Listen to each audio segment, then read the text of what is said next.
तो कैसे हैं आप लोग? आज हम लोग सॉफ्टवेयर इंजीनियरिंग के अंदर में आने वाला एक यूनिट जो टेस्टिंग ऑब्जेक्टिव्स है, उसको मात्र 1 घंटे में पूरे यूनिट को एक-एक टॉपिक को बहुत ही आसान तरीके से समझने जा रहे हैं। ये जो पूरा यूनिट है जिसमें टेस्टिंग ऑब्जेक्टिव्स के सारे टॉपिक हैं वो आपके एग्ज़ाम्स के लिए, आपके इंटरव्यूज़ के लिए बहुत ही ज़्यादा इम्पोर्टेंट रहने वाला है। आपको देना सिर्फ़ एक मात्र 1 घंटा है और उससे आपका एटलीस्ट एग्ज़ाम में 2 से 3 क्वेश्चन आने ही वाले हैं। इसलिए आप वीडियो के लास्ट तक बने रहिए और आप अगर सिर्फ वीडियो को देख भी लेते हैं और एक शॉर्ट नोट्स बना लेते हैं तो आपके एग्ज़ाम का प्रिपरेशन बहुत अच्छे तरीके से हो जाएगा। तो हम लोग चैनल को में वीडियो को स्टार्ट करते हैं, आप लास्ट तक देखिए और चीज़ों को समझने का कोशिश कीजिए। सबसे पहला टॉपिक है टेस्टिंग ऑब्जेक्टिव्स, मतलब हम जब टेस्ट कर रहे होते हैं एक सॉफ्टवेयर को तो क्या रीज़न है हम लोग टेस्ट क्यों करते हैं या किस किस बेसिस पर टेस्ट करते हैं। सबसे पहला, अगर हम एक सॉफ्टवेयर को टेस्ट कर रहे होते हैं तो हमको पता करना रहता है कि उसमें क्या डिफेक्ट या एरर्स है, क्योंकि जब हम एक सॉफ्टवेयर को बनाते हैं तो बहुत सारा डिफेक्ट और एरर उसके बीच में आ जाता है। तो उसको हम लोग फाइंड आउट करते हैं और फिर ठीक करने का कोशिश करते हैं। साथ ही साथ जो चीज़ हम लोग करेक्ट कर रहे हैं उसको हम लोग वेरीफाई करते हैं कि सही तरीके से वो करेक्ट हो रहा है कि नहीं हो रहा है। साथ ही साथ वैलिडेट करते हैं कि एक यूज़र का हमसे क्या रिक्वायरमेंट है और उस रिक्वायरमेंट को हमें फुलफिल करना होता है। साथ ही साथ हम ये इंश्योर करते हैं कि हमारे सॉफ्टवेयर में रिलायबिलिटी हो। रिलायबिलिटी का मतलब होता है कि हम काम को बिना फेल्योर के कर पाए और एक अच्छा परफॉर्मेंस दे पाए। तो कोर ऑब्जेक्टिव जो एक सॉफ्टवेयर का होता है कि ये सब 4 चीज़ें उसके अंदर में हो और इसी के बेसिस पर हम सॉफ्टवेयर को टेस्ट करते हैं कि वो सही है या गलत है। तो सबसे पहला आता है कि जब सॉफ्टवेयर बनता है तो पूरा सॉफ्टवेयर एक बार में बन करके तैयार नहीं होता है। सबसे पहले हम लोग मार्केट के ज़रूरतों को समझते हैं और ज़रूरत को समझने के बाद उस हिसाब से हम लोग प्लान करते हैं कि हमारा सॉफ्टवेयर किस तरह से बनेगा। इसके बाद हम लोग एक टेस्ट करते हैं उसके डेवलपमेंट में कि सही से डेवलपमेंट हो रहा है या नहीं हो रहा है। साथ ही साथ एक इन्वायरमेंट को सेटअप करते हैं और उसको एग्जीक्यूट करके बार बार बार बार बार बार चेक करते हैं रिपीटेड फॉर्म में। आगे अगर हम लोग बात करें तो कॉमन जो 8 तरह का बग्स जो हम लोग सॉफ्टवेयर के अंदर में देखने को मिलता है जब हम एक सॉफ्टवेयर बनाते हैं। सबसे पहला है फंक्शनल बग। फंक्शनल बग क्या होता है, जब हम लोग काम कर रहे होते हैं उस समय में जो बेसिक क्राइटेरिया वो फुलफिल नहीं हो पाता है। जैसे एक कैलकुलेटर है तो कैलकुलेटर का काम है सम करना, ऐड करना, मल्टीप्लाई करना, लेकिन जब ये उसका बेसिक काम ही वो खुद ना कर पाए तो उसको हम लोग फंक्शनल बग कहते हैं। साथ ही साथ होता है परफॉर्मेंस बग, जब हमारा काम, हमारा सॉफ्टवेयर बहुत स्पीड ना हो या स्टेबिलिटी हमें ना दे। साथ ही साथ यूजेबिलिटी बग, हम लोग यूज़ करते समय इसका सही से हम लोग का काम सही समय पर ना हो, यूज़ करने में जब प्रॉब्लम हो तो उसे हमें यूजेबिलिटी बग्स कहते हैं। कंपैटिबिलिटी बग का मतलब है कि ये हर जगह पर कंपेटेबल नहीं हो सकता है। कोई सॉफ्टवेयर एंड्रॉयड पर कंपेटेबल है लेकिन मैक ओएस में कंपेटेबल नहीं है। तो कंपेटेबिलिटी का मतलब है कि एक सॉफ्टवेयर हर जगह पर किसी भी सिचुएशन में चलना चाहिए। साथ ही साथ सिक्योरिटी रिलेटेड बग होता है, हो सकता है आपका डेटा लीक हो जाए, हो सकता है सिंटैक्स बग हो, आपका कोड सही तरीके से काम ना कर सके, हो सके लॉजिक बग हो। जैसे लॉजिक का क्या मतलब हो गया कि आपको ए और बी को प्लस करना है या आपने लॉजिक डाला कि ए प्लस बी करना है लेकिन वहाँ पर प्लस की जगह मल्टीप्लाई या माइनस हो रहा है तो एक लॉजिक बग है। साथ ही साथ इंटरफेस बग, आपने जब सॉफ्टवेयर को ओपन किया तो इंट्रैक्शन के समय में अलग अलग तरह का प्रॉब्लम आना। तो ये सब कुछ कॉमन बग्स है, जब हम लोग एक सॉफ्टवेयर को बनाते हैं तो इस तरह के बग्स को हमें देखने को मिलता है।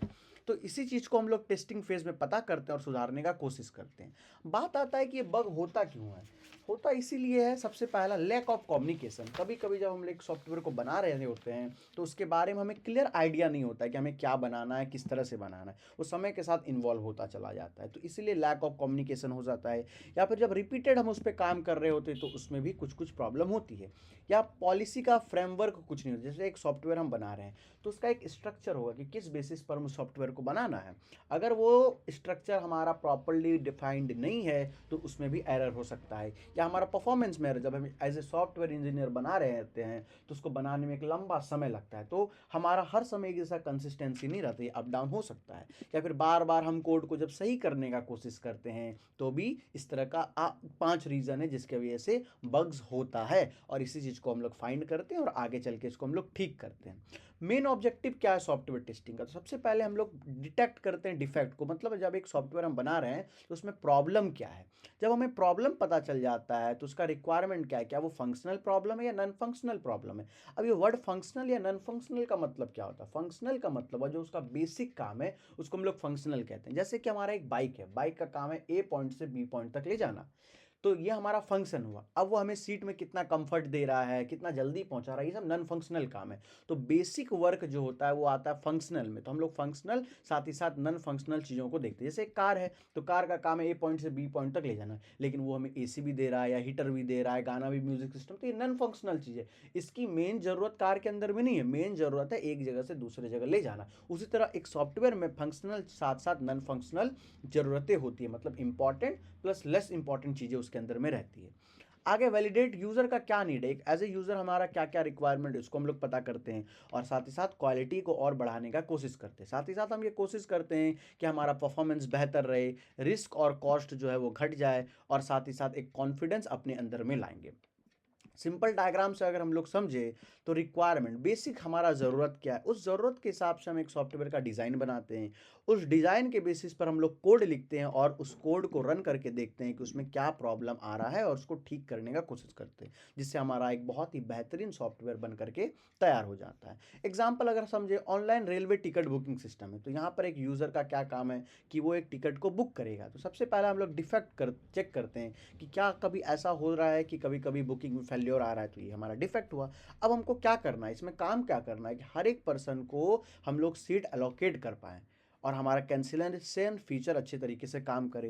तो ये सब कुछ क्या है, ऑब्जेक्टिव्स है कि किस तरह से काम करता है, और साथ ही साथ हम लोग वैलिडेशन दे पाएँ, कंफर्म कर पाएँ टिकट को, साथ ही साथ बहुत फास्ट तरीके में हो, क्योंकि जब टिकट काउंटर खुलता है तो बहुत ज़्यादा जो है पीक आवर्स उस समय रहता है, बहुत सारे यूज़र्स काम कर रहे होते, तो भी हमारा लैक ना करे। तो इसीलिए हम लोग एक सॉफ्टवेयर को हर एक कंडीशन जो वो आगे चल के फेस करने वाला है, हो सकता है कभी बहुत ज़्यादा स्पाइक हो जाए, बहुत सारे यूज़र आ जाएं, एक ही समय पर आ जाएं, तो उसके लिए हम लोग उसको ऑलरेडी पहले से प्रिपेयर करते हैं।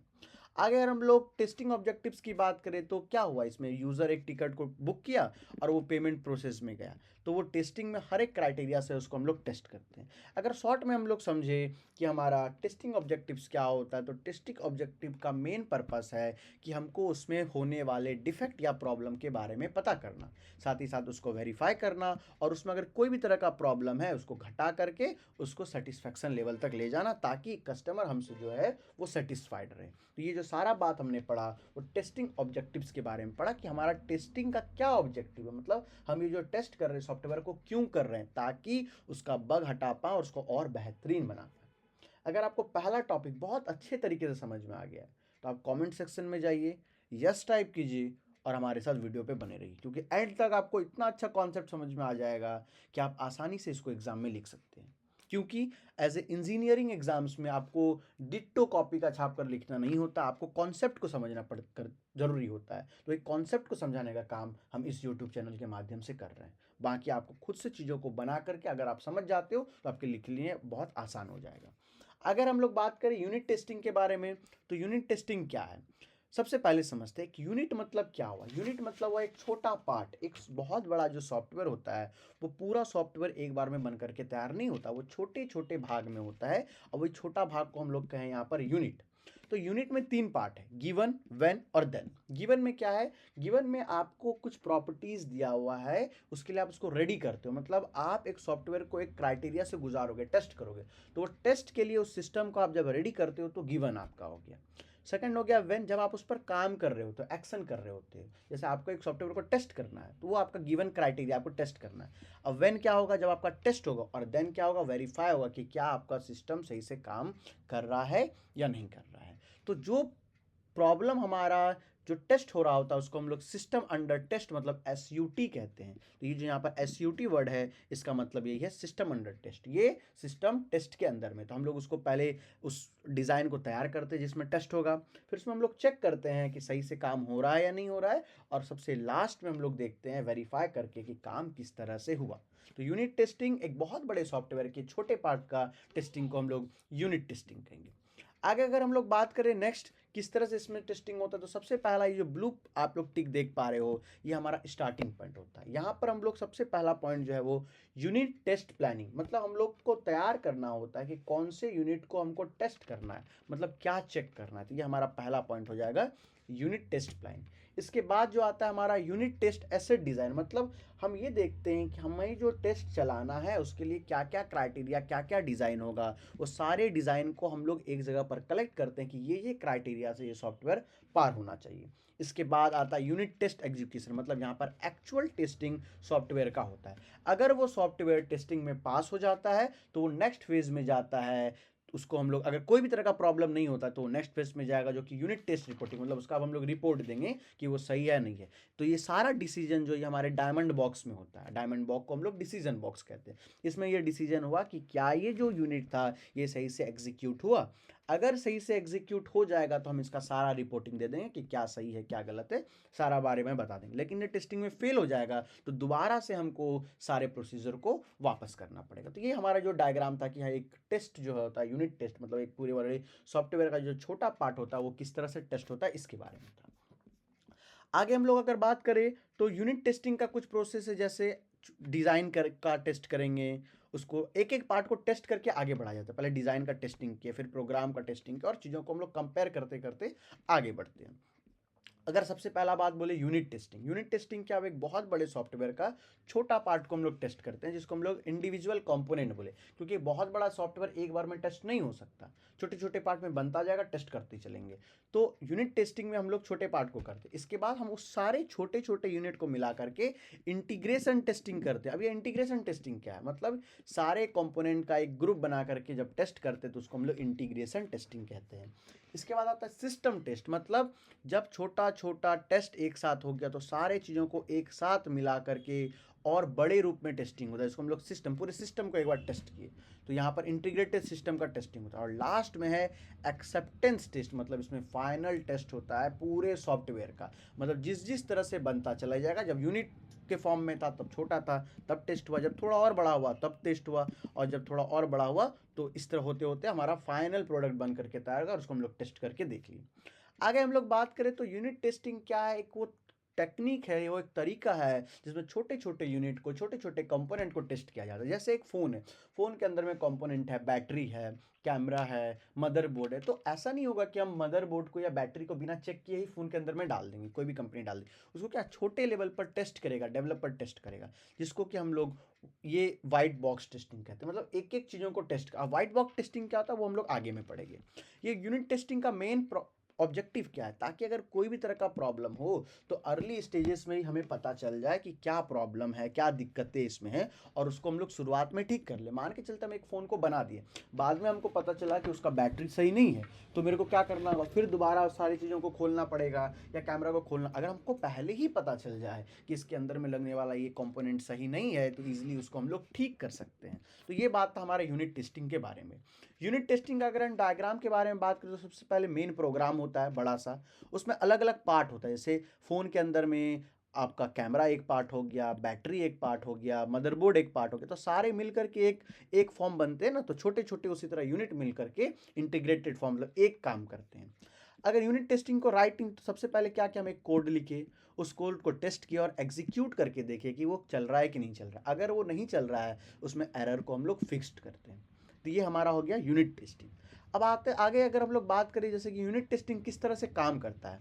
जैसे यहाँ पर दिया गया है कि हम एक मार्क्स को कैलकुलेट कर रहे हैं। अगर मार्क्स 90 से ज़्यादा है तो रिटर्न करना ए, मतलब ए ग्रेड मिला है। अगर 75 से ज़्यादा है तो उसको हमको बी करना है, और अगर 50 से ज़्यादा है या इक्वल टू या उससे ज़्यादा है तो आपको सी रिटर्न करना है, नहीं तो रिटर्न करना है फेल। तो ये क्या है, ये एक हम इसको कंडीशन दे दिए, एक एक स्टेप बाय स्टेप ये चेक होता चला गया और लास्ट में कोई ऑप्शन नहीं रहा तो हमें फेल दे दिया। तो ये क्या बताना चाह रहा है, ये बता रहा है कि एक एक स्टेप में यूनिट वाइज एक एक चीज़ों को टेस्ट किया गया। जैसे रियल लाइफ एग्जांपल में एटीएम का सॉफ्टवेयर जैसे हम लोग बनाते हैं, उसके लिए क्या किया, आप बैलेंस चेक करने के लिए हमको अलग सॉफ्टवेयर बनाना पड़ेगा, मतलब अलग पार्ट बनाना पड़ेगा, एक अलग यूनिट बनाना पड़ेगा, विड्रॉयल के लिए अलग बनाना होगा, डिपॉजिट के लिए अलग बनाना होगा। एक सॉफ्टवेयर के अंदर में बहुत छोटा छोटा छोटा छोटा पार्ट लगता है और वो सारा पार्ट मिल करके एक पूरा सिस्टम बन करके तैयार हो जाता है। तो यूनिट टेस्टिंग से होता क्या है, कोई भी प्रॉब्लम है, छोटा प्रॉब्लम है तो हमको ऑलरेडी पता चल जाता है, इससे हमें बड़े में प्रॉब्लम नहीं होता है। ये हमारा समय को, पैसे को बचाता है और एक मेंटेबिलिटी, मतलब एक कंसिस्टेंट आंसर वो देता रहता है। लेकिन लिमिटेशन क्या है, can not detect integration issues, मतलब यूनिट का जब हम लोग टेस्टिंग कर रहे हैं तो आगे चल के जब मिलकर के काम करेगा तभी कुछ प्रॉब्लम होगा तो ये डिटेक्ट नहीं कर सकता है। ओवरऑल सिस्टम बिहेवियर को टेस्ट नहीं कर सकता, इसमें एडिशनल एफर्ट चाहिए होता है डेवलपर के द्वारा। यूनिट टेस्टिंग एक इंडिविजुअल कंपोनेंट है और उसमें छोटे छोटे पार्ट को स्टार्टिंग पॉइंट से किया जाता है। तो ये सारा बात था हमारा यूनिट टेस्टिंग के बारे में। इसके बाद आता है इंटीग्रेशन टेस्टिंग। अब इंटीग्रेशन टेस्टिंग क्या वो वर्ड है, जो इंटीग्रेटेड का मतलब होता है वो बहुत सारे चीज़ों के समूह को हम लोग इंटीग्रेटेड कहते हैं। तो इंटीग्रेटेड में क्या है, दो तरह का है, इंक्रीमेंटल, नॉन इंक्रीमेंटल। अब इंक्रीमेंटल में दो तरह का है, टॉप डाउन अप्रोच और बॉटम अप अप्रोच। मतलब क्या होगा, इसमें जो सारे जो छोटे छोटे यूनिट्स होंगे वो किस तरह से काम करें। सबसे पहले हम लोग इंक्रीमेंटल का पहला टॉपिक टॉप डाउन अप्रोच के बारे में बात करते हैं। जैसे हमारा सबसे पहला एक यूनिट तैयार होकर के आया M1, तो M1 जब रेडी हो जाएगा तब वो M2 के पास जाएगा और M2 को रेडी करेगा। तो अब जो कॉम्बिनेशन बना वो M1 और M2 का बना। उसी तरह इधर M1 और M6 का बनेगा कॉम्बिनेशन। इसके बाद जब M1 और M2 तैयार हो गया तब ये M2 देखेगा क्या M3 M4 M5 तैयार है। तो अगर ये M1 M2 M3 M4 तैयार हो गया तो ये तीनों आपस में कंबाइन कर जाएगा, इधर M6 और M7 कंबाइन हो जाएगा। तो ये पूरा एक फॉर्म बना लेगा। इधर एक पार्ट, ये पहला पार्ट हो गया और ये दूसरा पार्ट हो गया, मतलब अलग अलग पार्ट के फॉर्म में हम लोग ग्रुप बना लिए और ये दोनों मिल करके फिर M1 को, तो ये फाइनल जो है यूनिट बन करके तैयार हो जाए। अगर हम लोग सिंपल फॉर्म में समझे कि हम कहना क्या चाह रहे हैं, मतलब कहना हम बस यही चाह रहे हैं कि एक बार में ये तैयार नहीं हुआ है। हुआ क्या, सबसे पहले हम लोग M1 को रेडी किए, M1 के बाद M2 और M6 रेडी हुआ, M2 के बाद M3 M4 M5, तो ये सब मिल करके M3 M4 M5 और M2 एक यूनिट बना। इधर M7 और M6 एक यूनिट बना और फिर ये दोनों यूनिट मिल करके M1 से जुड़ गया, तो ये टोटल एक यूनिट बन करके तैयार हुआ। तो इसमें जो अप्रोच लगा क्या, वो ऊपर से नीचे की तरफ, टॉप से डाउन की तरफ, मतलब हम लोग बिगिनिंग से लास्ट की तरफ आए, तो ये टॉप डाउन अप्रोच हुआ। बॉटम अप अप्रोच क्या हुआ, सबसे पहले ये जो छोटा छोटा इंडिविजुअल कंपोनेंट है M3 M4 M5, ये तीनों आपस में कंबाइन हुआ, जुड़ा। ये जैसे जुड़ा तो ये अपने साथ M2 को जोड़ा, ये अलग पार्ट में काम चल रहा है। फिर इधर दूसरे से पार्ट में M7 M6 के साथ जुड़ा, इधर दो, अभी ये दोनों पार्ट अलग अलग है और उसके बाद ये मिलकर के M1 के साथ जुड़ गए। मतलब सारे यूनिट को एक बार में नहीं करते हैं, एक बार यूनिट को ऊपर से नीचे की तरफ लाते हैं तो टॉप डाउन अप्रोच, और नीचे से ऊपर की तरफ ऐड करते हैं तो बॉटम अप अप्रोच। दूसरा है क्या, नॉन इंक्रीमेंटल, जिसको बिग बैंग अप्रोच कहते हैं। मतलब सारे जितना भी यहाँ पर यूनिट है, छोटा छोटा पार्ट है, उसको एक ही बार में टेस्ट कर लेंगे, हम सारे को एक साथ जोड़ देंगे और टेस्ट कर लेंगे। तो जब एक साथ टेस्टिंग होता है तो उसको हम लोग बिग बैंग अप्रोच कहते हैं, और जब स्टेप बाय स्टेप होता है तो टॉप डाउन अप्रोच या बॉटम अप अप्रोच कहते हैं। जब ऊपर से नीचे की तरफ आ रहा है तो टॉप डाउन अप्रोच, जब नीचे से ऊपर की तरफ टेस्टिंग हो रहा है तो बॉटम अप अप्रोच कहेंगे। आगे जैसे कि एग्जाम्पल दिया गया है, समझाते हैं। जैसे एक शर्ट है और एक पोलो, एक शर्ट और एक पोलो टी शर्ट है, तो ये दोनों एक इंडिविजुअल पार्ट है, लेकिन दोनों जो आएगा वो टॉप में आएगा। टॉप में आएगा मतलब कहने का मतलब ऊपर पहनने वाले कपड़ों का ये गिनती में आएगा। तो एक शर्ट हो या एक पोलो टी शर्ट हो, दोनों एक इंडिविजुअल बॉडी, लेकिन इन दोनों में कुछ सिमिलैरिटीज अगर हम लाएंगे तो हम लोग कहेंगे कि ये ऊपर पहनने वाला कपड़ा है। अगर हम लोग कपड़े में आएंगे तो इसका और एक सब पार्ट क्या हो जाएगा कि ये क्या मेन का क्लोथिंग है, शर्ट और polo T shirt mainly main पहनते हैं। अगर हम लोग मेन के क्लोथिंग और वुमेन के क्लोथिंग को जोड़ेंगे तो क्या आएगा, ये क्लोथिंग सिस्टम है। तो हम लोग क्या देख रहे हैं कि हर ऊपर वाले में जैसे जैसे हम लोग स्टेप ऊपर बढ़ रहे हैं तो कुछ सिमिलैरिटीज है। पहला क्राइटेरिया क्या था कि शर्ट और पोलो एक इंडिविजुअल था, लेकिन दोनों में सिमिलैरिटीज क्या था कि वो ऊपर पहनने वाला चीज है। टॉप है तो किसके अंदर का सब पार्ट है कि वो एक कपड़ा है। अब कपड़ा है तो मेन का कपड़ा और वुमेन का कपड़ा किसके अंदर, मतलब सबका कुछ ना कुछ जो है एक तरह से बोल सकते हैं बॉस है। जैसे हम शॉर्ट में समझते हैं, जैसे एक घर का एग्जांपल लेते हैं। जैसे घर में ब्रिक्स और सीमेंट मिल करके क्या बनता है, एक रूम बनता है। अब बहुत सारा रूम मिल करके क्या बनेगा, एक फ्लोर बनेगा। एक बहुत सारा फ्लोर बन के एक होम या एक बिल्डिंग बनेगा। तो क्या हुआ, छोटे छोटे लेवल पर काम हो रहा है ना। उसी तरह से यहाँ पर जो कोड बनता है, जो घर बनता है, वो एक बार में तो बन करके तैयार नहीं हो जाता है। तो सबसे पहले छोटे टर्म पर ब्रिक या सीमेंट को लेकर के हम लोग काम किए, उस तरह करके हम एक रूम को तैयार किए, उस तरह का बहुत सारा रूम को तैयार करके एक फ्लोर बना और एट द एंड हमारा एक घर बन करके तैयार। उसी तरह सॉफ्टवेयर, पूरा सॉफ्टवेयर एक बार में नहीं बनता है, छोटे छोटे छोटे छोटे छोटे छोटे पार्ट में बनता है। और यहाँ पे जो वर्ड ड्राइवर का मतलब है वो प्रोग्राम या कोड, तो यहाँ पर छोटे छोटे कोड मिलते जाते हैं और एक बड़ा रूप लेते हैं। तो उस तरह का छोटा छोटा कोड और मिलेगा और बड़ा रूप लेते हैं। इस तरह करते करते करते पूरा एक सिस्टम बन करके तैयार हो जाता है हमारे पास। आगे अगर हम लोग बात करें तो इसमें वही है M1 D1 D2। इसमें क्या हुआ, ये एक ग्रुप हो गया और ये दूसरा ग्रुप हो गया। इस तरह से छोटे छोटे बहुत सारे ग्रुप मिल करके एक सॉफ्टवेयर को बना करके तैयार करते हैं। जैसे हमारा एक मॉड्यूल है, मॉड्यूल मतलब बोल सकते हैं एक वर्क है, तो वो 2 अलग-अलग पार्ट में डिवाइड हो गया, वो 2 पार्ट और छोटे-छोटे पार्ट में डिवाइड हो गया। जैसे कि एक एग्जांपल, एक हाईवे बन रहा है, तो एक हाईवे का जो कॉन्ट्रैक्ट मिलता है एक बिल्डर को मिला, ठीक है? तो वो बिल्डर सारे काम को तो नहीं करता ना, वो डिवाइड कर देता है कि मिट्टी डालने का इसका काम है, उसको रोड को बनवाने का इसका काम है, फेंसिंग का इसका काम है, तो अलग-अलग पार्ट डिवाइड हो गया। अब जिसको वो आया तो एक ही आदमी पूरे रोड को तो नहीं बनाएगा, वो क्या करेगा और लोगों को डिवाइड कर देगा। इसी तरह सॉफ्टवेयर भी एक आदमी नहीं बनाता, अलग-अलग पार्ट उसका, बैक हैंड, फ्रंट हैंड, कोई ऐप डेवलपर है, कोई मोबाइल डेवलपर है, कोई गेम डेवलपर है, तो उस तरह से डिवाइड कर दिया गया और वो सारा काम जब मिल करके एक बन जाता है तो एक सॉफ्टवेयर बन करके तैयार हो जाता है। तो इंटीग्रेटेड टेस्टिंग वो सॉफ्टवेयर का टेक्निक है जिसमें छोटे छोटे पार्ट को आपस में जोड़ करके टेस्ट किया जाता है या परफॉर्मेंस को देखा जाता है यूनिट टेस्टिंग के बाद। मेन मकसद क्या है इंटीग्रेटेड टेस्टिंग का? इंटीग्रेटेड टेस्टिंग का ये मकसद है कि किसी भी तरह का डिफेक्ट को वो पता कर सके। अगर डेटा फ्लो में कोई भी तरह का गड़बड़ी है तो वो पता कर सके, साथ ही वो कंट्रोल फ्लो को मैनेज करे। तो integration testing diagram, module 1, module B, module C, मतलब अलग अलग पार्ट जब आपस में एक साथ मिल गया तो इंटीग्रेशन टेस्टिंग हुआ। तो वही हमने देखा, इंटीग्रेशन टेस्टिंग का टॉप डाउन अप्रोच हो सकता है, मतलब ऊपर से नीचे की तरफ में टेस्ट करते हुए आएगा। तो ये हुआ मेरा टॉप डाउन अप्रोच।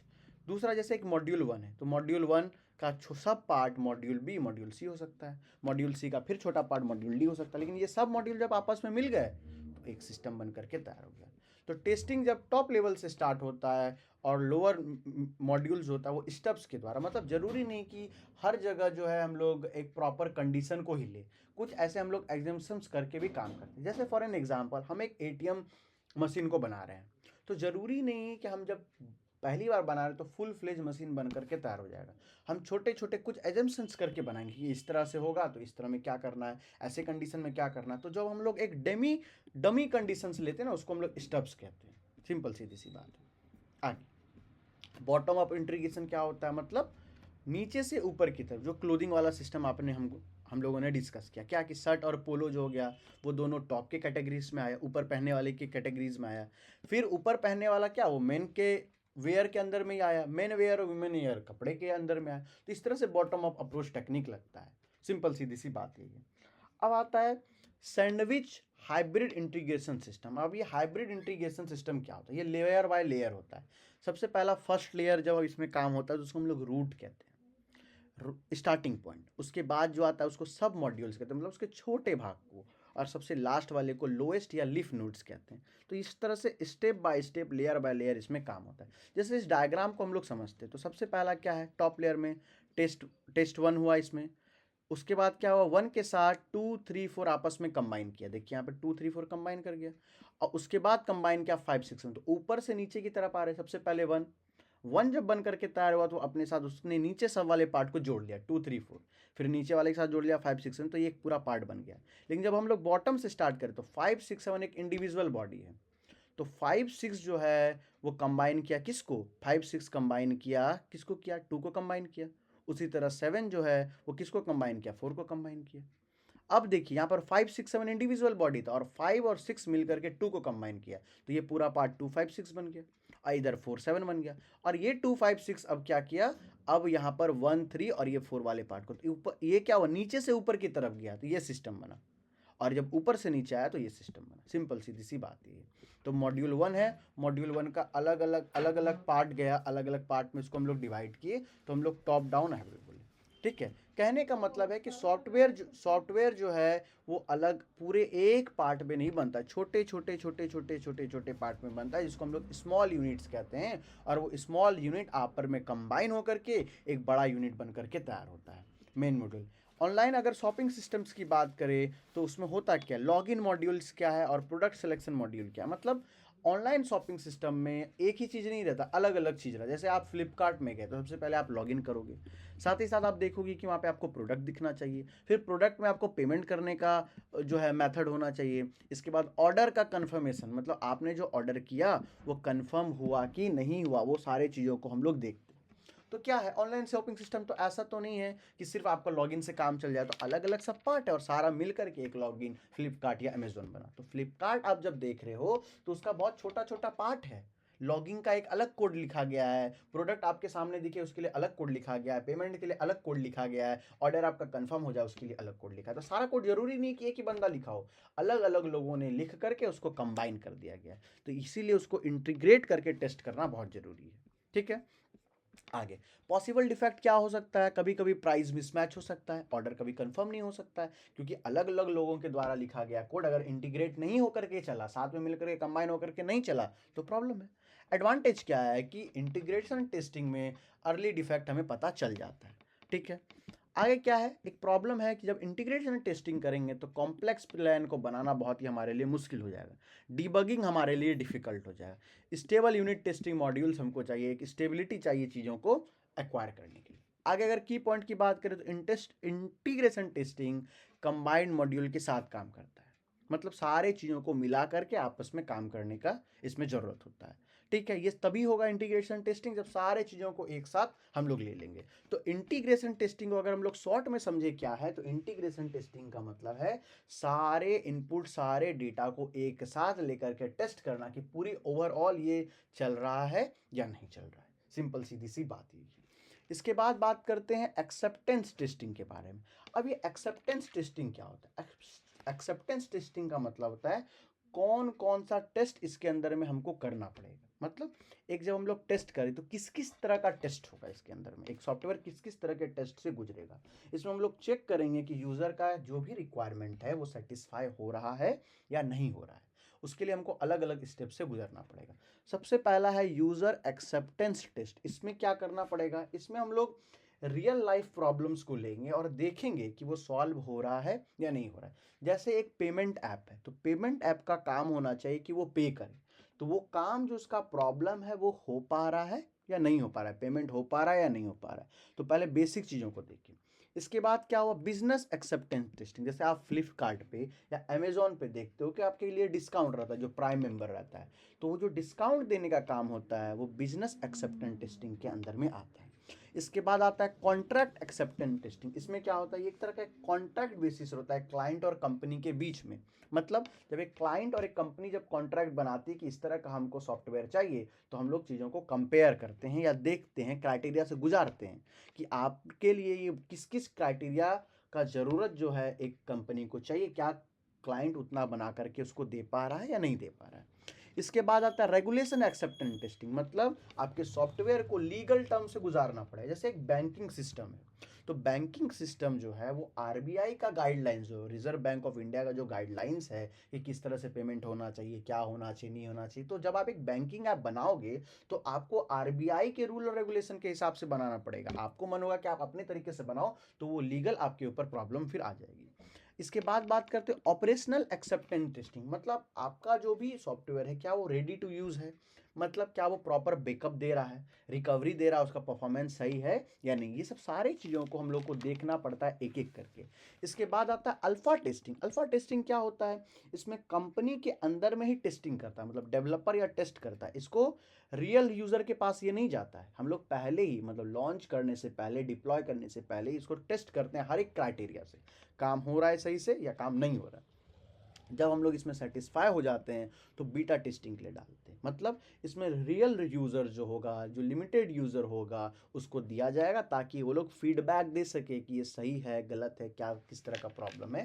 तो ये सब सारा चीज़ हम लोग एक्सेप्टेंस टेस्टिंग के अंदर में आता है। तो ये सारे 7 तरह के टेस्टिंग से एक सॉफ्टवेयर को गुजरना पड़ता है। अगर आगे बात करें type of user acceptance testing जो है वो क्या है, एक यूज़र जो है वो क्या क्या देखेगा। सबसे पहला देखिएगा बीटा टेस्टिंग। मतलब ये एक रियल वर्ल्ड टेस्टिंग होता है, इसमें यूज़र लिमिटेड वर्जन, लिमिटेड लोगों के पास ये रहता है और हम लोग चीज़ों को देखते हैं कि काम सही से हो रहा है या नहीं हो रहा है। इसके बाद आता है black box testing. Black box testing क्या होता है, इसमें हम लोग को इंटरनली टेस्ट नहीं करना होता है कि इसका बैकएंड किस तरह से काम हो रहा है। बस हम ये देखते हैं कि हम जब इनपुट डाल रहे हैं तो हमको आउटपुट आ रहा है कि नहीं, हमारा जो रिक्वायरमेंट है वो सही से हो रहा है या नहीं हो रहा। हमें ये मतलब नहीं है, एक यूज़र को ये मतलब नहीं है कि आपने जब एक जो है कैलकुलेटर बनाया तो वो किस तरह से प्लस कर रहा है, माइनस कर रहा है, मल्टीप्लाई कर रहा है। बस उसका ये मतलब है कि उसने जब प्लस माइनस मल्टीप्लाई टैप किया तो प्लस माइनस मल्टीप्लाई करके देना चाहिए। तो ब्लैक बॉक्स टेस्टिंग में हम लोग सिर्फ फोकस करते हैं कि हमारे दिए गए इनपुट पे सही आउटपुट आ रहा है, उसके अंदर के कोड से, अंदर के लॉजिक के अंदर से, कंडीशन से उसे कोई लेना देना नहीं होता है। ऑपरेशनल टेस्टिंग में हम लोग ये चेक करते हैं कि हमारा दिया गया डेटा का बैकअप है कि नहीं, डेटा सिक्योर है कि नहीं और सही से काम हो रहा है कि नहीं।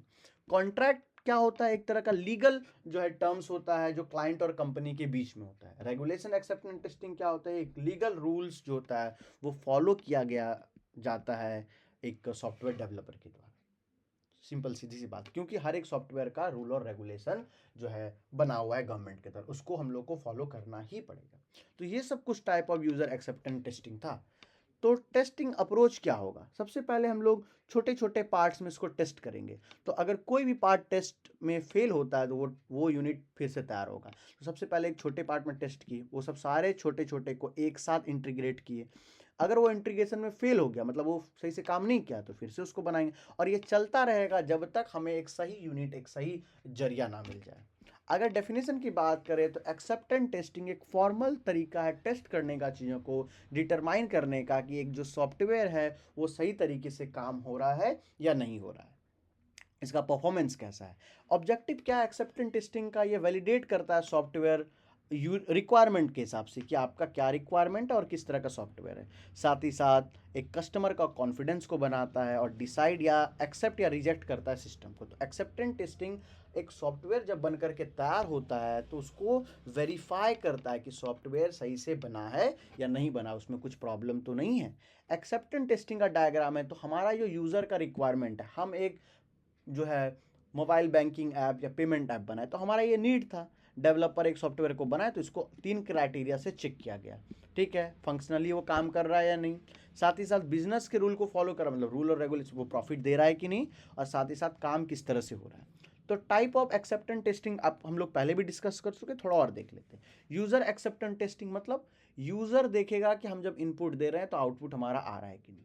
इसके बाद अल्फा टेस्टिंग हो गया। अल्फा टेस्टिंग में कंपनी के अंदर में टेस्टिंग होता है, जो डेवलपर होता है, जो टेस्टर होता है, वो टेस्ट करके देखता है लोगों को देने से पहले। बीटा टेस्टिंग क्या होता है? वो कस्टमर के पास चल जाता है, वो एक स्मॉल वर्जन चल जाता है जिसमें वो लोग अपने फीडबैक को दे सकते हैं, जो लिमिटेड यूजर्स के लिए रहता है, सबके लिए नहीं। जैसे एक ऑनलाइन रेलवे टिकट आप एक बुकिंग सिस्टम बनाए तो उसमें चेक करना होगा कि जब हम लोग टिकट को बुक कर रहे हैं तो टिकट कंफर्म हो रहा है, सीट एलोकेट हो रहा है या नहीं हो रहा है, अगर टिकट कैंसिल हो रहा है तो रिफंड हो रहा है या नहीं, और या पीएनआर स्टेटस हम लोग जब चेक कर रहे हैं तो करेक्ट स्टेटस दिखा रहे हैं। तो आप जब एक रेलवे बुकिंग सिस्टम बनाए हो तो आपको कुछ कुछ चीज़ों का क्राइटेरिया है, ये तो आपको बेसिक डालना ही पड़ेगा कि आपने टिकट बुक किया अगर मेरे सिस्टम से तो कंफर्मेशन दिखाना चाहिए, सीट एलोकेट करना चाहिए, और किसी वजह से अगर कैंसिल हो जा रहा है तो रिफंड आना। तो ये कुछ बेसिक सिनेरियोज को आपको लेकर के चलना पड़ेगा, वरना आपका ऐप, आपका सॉफ्टवेयर बंद हो जाएगा, नहीं चलेगा, उस पर लीगल एक्शन लिया जाएगा। आगे जैसे नॉर्मली एक रेलवे सिस्टम में पहले यूज़र जो है वो लॉगिन करेगा, ट्रेन के बारे में सर्च करेगा, टिकट बुक करेगा, पेमेंट करेगा, और आपको वहाँ पर कंफर्मेशन दिखाना पड़ेगा। तो एडवांटेज क्या है? ये कस्टमर को एक सेटिस्फैक्शन देता है कि नहीं, आप जो सॉफ्टवेयर, आप जो ऐप यूज़ कर रहे हो वो सही है। लेकिन लिमिटेशन क्या? लिमिटेड टेक्निकल कवरेज है, और ये पूरी तरह से लोगों के फीडबैक पर डिपेंड। आप अपने हिसाब से एक बहुत ही बेहतरीन सॉफ्टवेयर को बना करके तैयार करते हो, लेकिन वो सॉफ्टवेयर सही से काम नहीं कर रहा है, और अगर वो सही से काम नहीं कर रहा है तो क्या हो गया? वो आपके लिए एक प्रॉब्लम है। आगे एक्सेप्टेंस टेस्टिंग एक फाइनल लेवल का टेस्टिंग होता है जो क्लाइंट के द्वारा, यूजर के द्वारा टेस्ट किया जाता है। ये एसआरएस डॉक्यूमेंट पर डिपेंड, मतलब सॉफ्टवेयर रिक्वायरमेंट स्पेसिफिक, सॉफ्टवेयर में क्या क्या जरूरत होना ही चाहिए, क्या क्या नीड होना ही चाहिए, तो ये सारे चीज़ों को वो देखता है। सिंपल सीधी सी बात है। उसके अंदर में अल्फा बीटा दोनों तरह का टेस्टिंग होता है, मतलब डेवलपर खुद भी टेस्ट करते हैं और या फिर जो है यूज़र को दिया गया जाता है टेस्ट करने के लिए।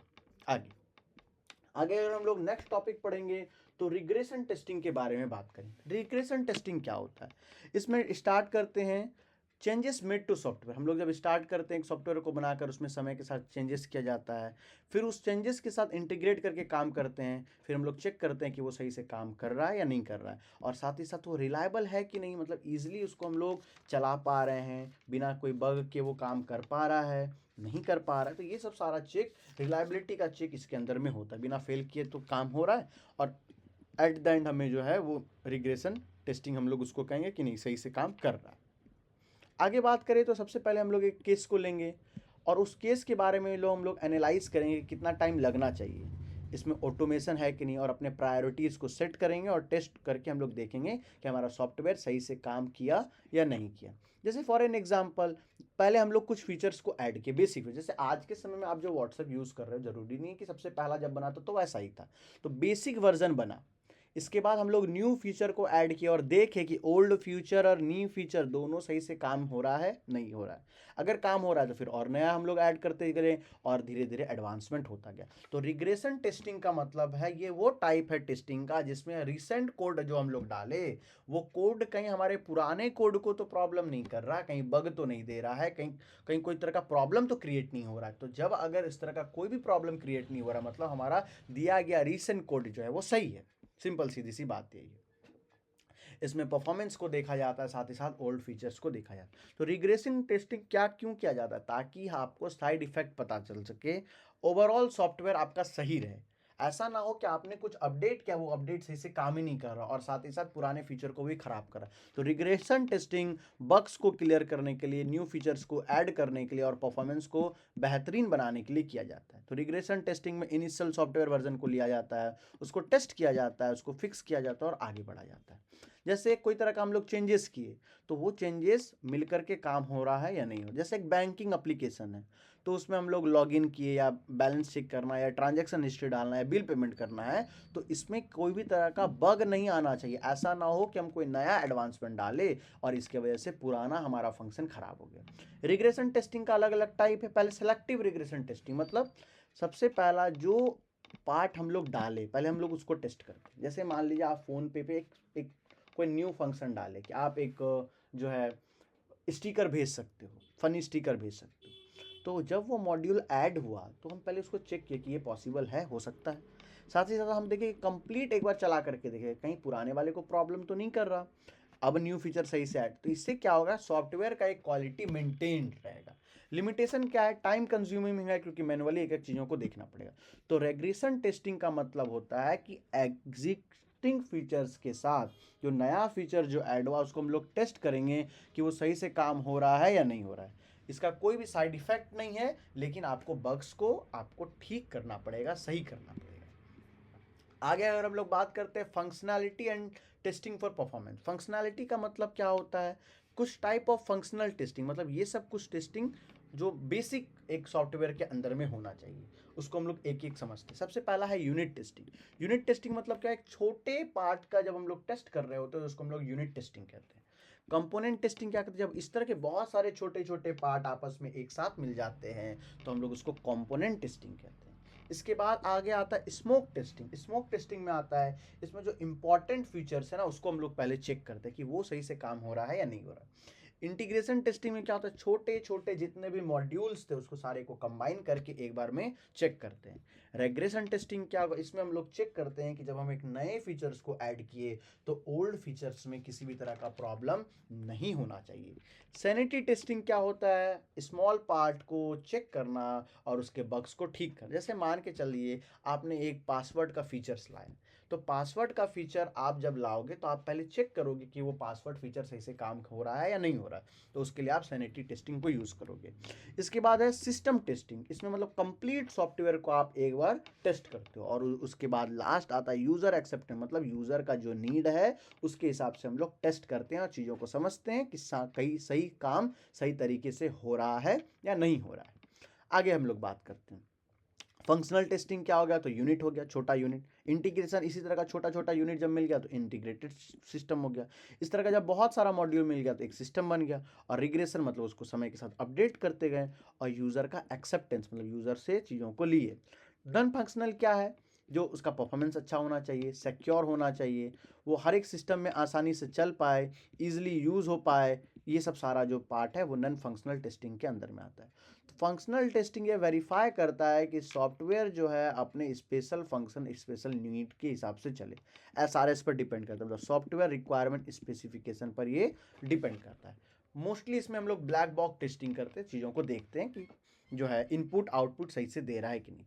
तो फंक्शनल टेस्टिंग क्यों इंपॉर्टेंट है, ताकि इनपुट को हम लोग सही से हैंडल कर पाएँ, रूल अच्छे से हो, एरर सही तरीके से है, तो ये सब।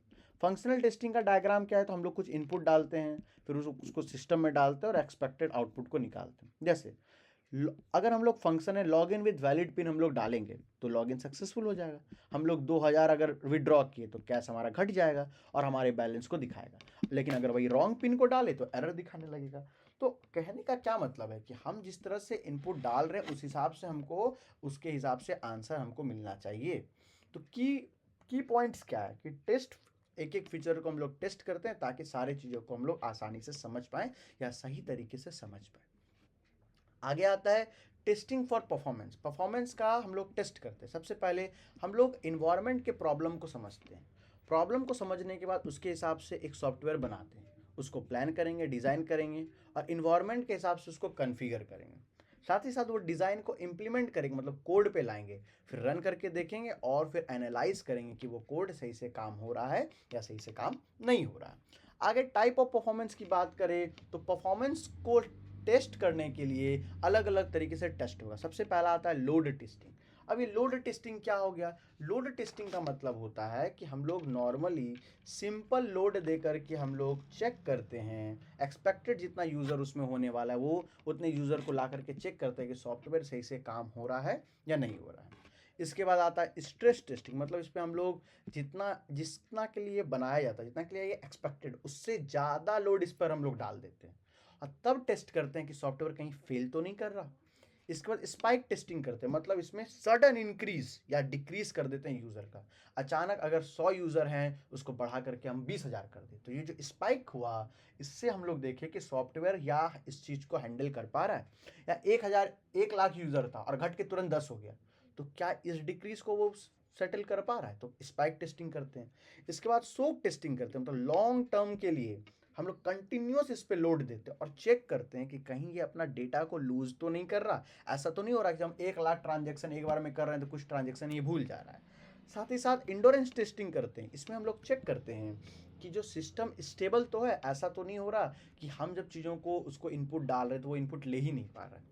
वॉल्यूम टेस्टिंग, मतलब हम बहुत बड़े लेवल के डेटा के साथ इसको टेस्ट करते हैं और स्केलेबल है कि नहीं, मतलब ये लंबे समय के लिए फ्यूचर में इसमें और ग्रोथ हम लोग कर सकते हैं कि नहीं कर सकते। आगे अगर हम लोग शॉर्ट में समझे तो लोड जो होता है वो एक्सपेक्टेड यूज़र, जितना यूज़र होगा उतना यूज़र डाल कर टेस्ट करेंगे। स्ट्रेस जो होगा वो बियॉन्ड लिमिट, 1000 का अगर है तो हम लोग 1 लाख यूज़र को ला करके टेस्ट करेंगे। स्पाइक में अगर सडन लोड देंगे तब देखेंगे किस तरह से काम कर रहा है। सोक में लंबे समय तक लोड दे करके रखेंगे। इंडोरेंस में स्टेबिलिटी चेक करेंगे कि लंबे समय तक जब हम लोग लोड दिए तो उसका स्टेबिलिटी खराब हो रहा है, दिक्कत हो रहा है। जब लार्ज डेटा को ला देंगे, लार्ज डेटा को से बोलेंगे चीज़ों को निकालने के लिए, तब निकाल पा रहा है या नहीं। और स्केलेबल है कि नहीं, मतलब फ्यूचर में इसमें ग्रोथ हो सकता है या नहीं हो सकती है।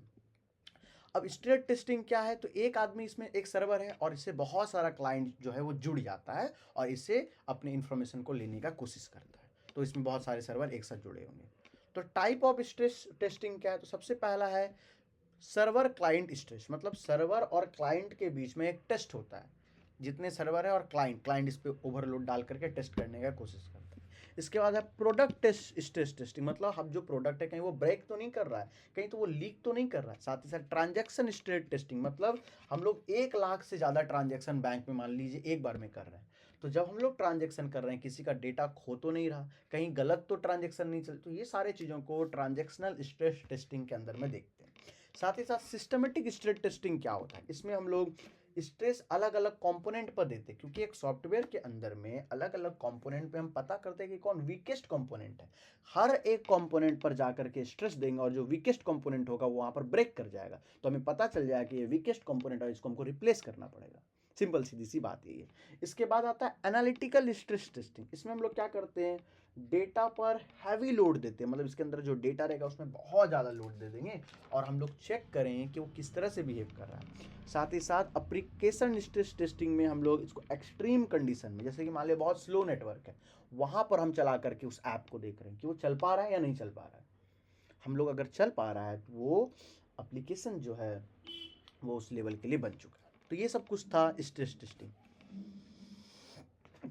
सॉरी, आगे बात करते हैं परफॉर्मेंस टेस्टिंग क्या होता है। परफॉर्मेंस टेस्टिंग इवोल्यूएट करता है कि कैसे एक सिस्टम परफॉर्म करता है अलग अलग वर्कलोड के अंदर में, और हम लोग फोकस करते हैं उसके स्पीड पे, उसके स्टेबिलिटी पर और ये इसके स्केलेबिलिटी पर। आगे परफॉर्मेंस टेस्टिंग में हम लोग देखते हैं कि वो कितना जल्दी रिस्पॉन्स कर रहा है, थ्रूपुट टाइम कितना, मतलब टोटल समय वो कितना लगाया, सीपीयू या में कितना मेमोरी लिया और उसका सिस्टम किस तरह से था। आगे अगर हम लोग बात करें परफॉर्मेंस टेस्टिंग के बारे में, तो इसमें हम लोग मल्टीपल यूजर्स को लाते हैं और सिस्टम पर लोड डाल करके देखते हैं। जैसे मान के चलते 1000 यूजर को लाया गया तो उसका कितना रिस्पॉन्स हो रहा है, पीक आवर में कब क्रैश कर रहा है, पेमेंट सक्सेसफुल सही तरीके से हो रहा है या नहीं हो रहा है। तो हर एक क्राइटेरिया से हम लोग देखते हैं, क्योंकि जब हम लोग रियल वर्ल्ड में इस सॉफ्टवेयर को उतारेंगे तो हमको अलग अलग तरह का प्रॉब्लम होगा। उस प्रॉब्लम को देखने के लिए इस चीज़ों को किया जाता है। अगर हम टाइप ऑफ सॉफ्टवेयर टेस्टिंग बोले तो लोड टेस्टिंग हो गया, जिसमें नॉर्मल लोड, स्ट्रेस टेस्टिंग में एक्सट्रीम लोड, वॉल्यूम टेस्टिंग में लार्ज डेटा और इंड्योरेंस टेस्टिंग में लॉन्ग ड्यूरेशन तक डालते रहेंगे। इससे स्पीड और स्टेबिलिटी का टेस्ट हो जाता है। फंक्शनल वर्सेस परफॉर्मेंस टेस्टिंग की बात करें तो क्या क्या फंक्शनल है, फीचर्स हम लोग देखेंगे, परफॉर्मेंस में स्पीड हो गया, टाइप में फंक्शनल हो गया, नॉन फंक्शनल। आगे एक लाइन में समझें तो फंक्शनल टेस्टिंग चेक करता है कि फीचर जैसे परफॉर्मेंस हो गया, स्पीड हो गया, स्केलेबिलिटी हो गया, वो सही तरीके से काम हो रहा है या नहीं हो रहा है। सिंपल सीधी सी बात यही है।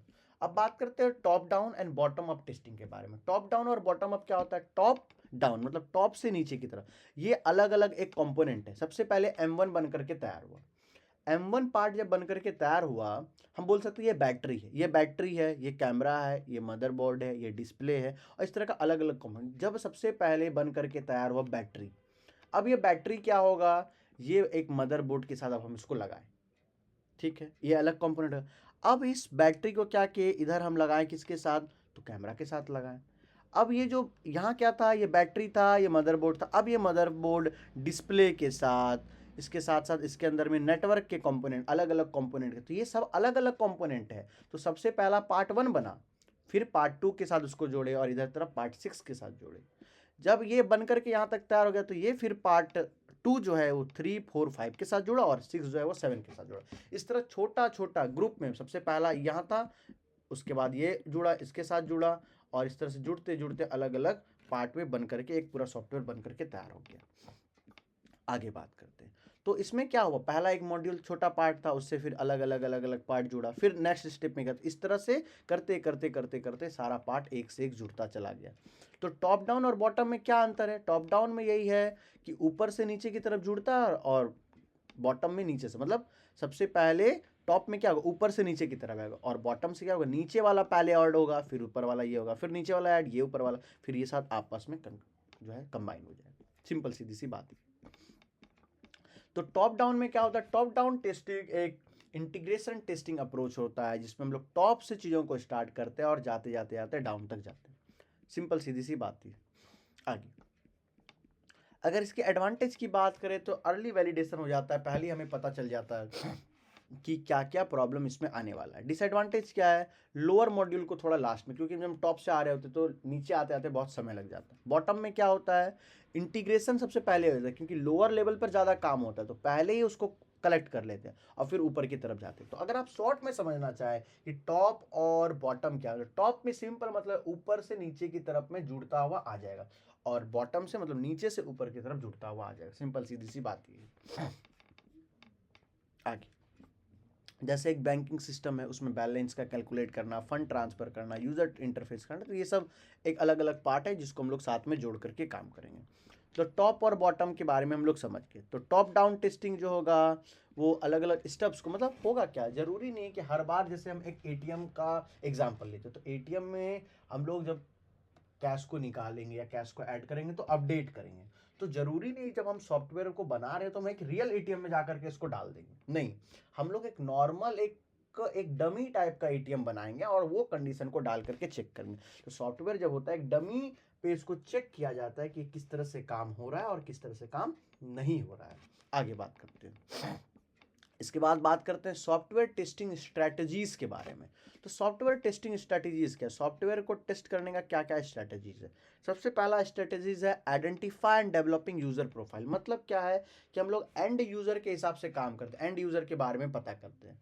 इसके बाद specifying the objective of the testing, मतलब ये ऑब्जेक्टिव इसका क्या है, रीजन क्या है टेस्ट करने का। इसके बाद प्रोडक्ट के बारे में हम लोग टेस्ट करते हैं कि ये प्रोडक्ट में क्या क्या हमें एक्सपेक्टेड है। साथ ही साथ हम लोग डेवलप करते रहते, कंटिन्यूस अप्रोच इसमें लगाते रहते हैं और बढ़ता चला जाता है।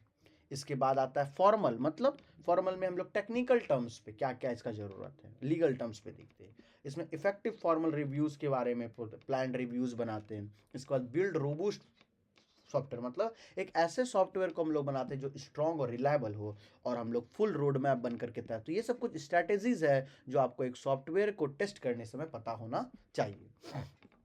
तो सॉफ्टवेयर सबसे पहले एक इंडिविजुअल पार्ट में टेस्ट होता है जिसको हम लोग यूनिट टेस्ट करते हैं। बहुत सारा यूनिट जब आपस में मिल जाता है तो इंटीग्रेशन टेस्टिंग हो जाता है। बहुत सारा छोटा छोटा जब मॉड्यूल बन जाता है तो एक पूरा सिस्टम बन जाता है। और लास्ट में एक फाइनल, मतलब ये स्टेप में होता है, छोटे छोटे छोटे छोटे स्टेप्स में होता है। जैसे पहले ईटा लगा तो ईटा और छड़ लग करके रूम बना, रूम से फिर एक फ्लोर बना, फ्लोर से एक घर बन गया। तो ऐसा ही होता है। तो डिफरेंट लेवल पर काम होता है, छोटे लेवल से लेकर के लास्ट लेवल तक आता है। ये आप इस ग्राफ से समझ में आपको आ जाएगा। तो यूनिट टेस्टिंग, फिर इंटीग्रेटेड टेस्टिंग, फिर सिस्टम, फिर एक्सेप्टेंस, फिर हमारा फाइनल बन करके रेडी हो जाता है। तो सॉफ्टवेयर टेस्टिंग एक प्लान्ड अप्रोच है जो डिफाइन करता है कि कैसे टेस्टिंग को कैरी आउट किया जाएगा। तो हम लोग पहले रिक्वायरमेंट लेते हैं, फिर छोटे छोटे पार्ट को टेस्ट करते हैं और आगे बढ़ते चले जाते हैं। तो यूनिट टेस्टिंग स्ट्रैटेजीज क्या है ये, तो हर एक इंडिविजुअल ऑर्डर को, हर एक मॉड्यूल को एक एक तरीके से बारीकी से समझा जाता है और किया जाता है। इंटीग्रेशन टेस्टिंग में उसी छोटे छोटे मॉड्यूल को आपस में मिला दिया जाता है, तो इंटीग्रेशन टेस्टिंग हो जाता है। वैलिडेशन टेस्टिंग स्ट्रैटेजीज क्या है, ये सॉफ्टवेयर के को यूज़र के हिसाब से बनाता है, वैलिडेट करता है कि हम लोगों को क्या ज़रूरत है। फ़ोन पे का ज़रूरत है तो फ़ोन पे बनाएंगे, फ्लिपकार्ट का ज़रूरत है तो फ्लिपकार्ट बनाएंगे, मतलब उस जैसा ऐप को बनाएंगे। और पूरे सिस्टम को एक बार इंटीग्रेट करके काम करके हम लोग चेक करने का कोशिश करेंगे।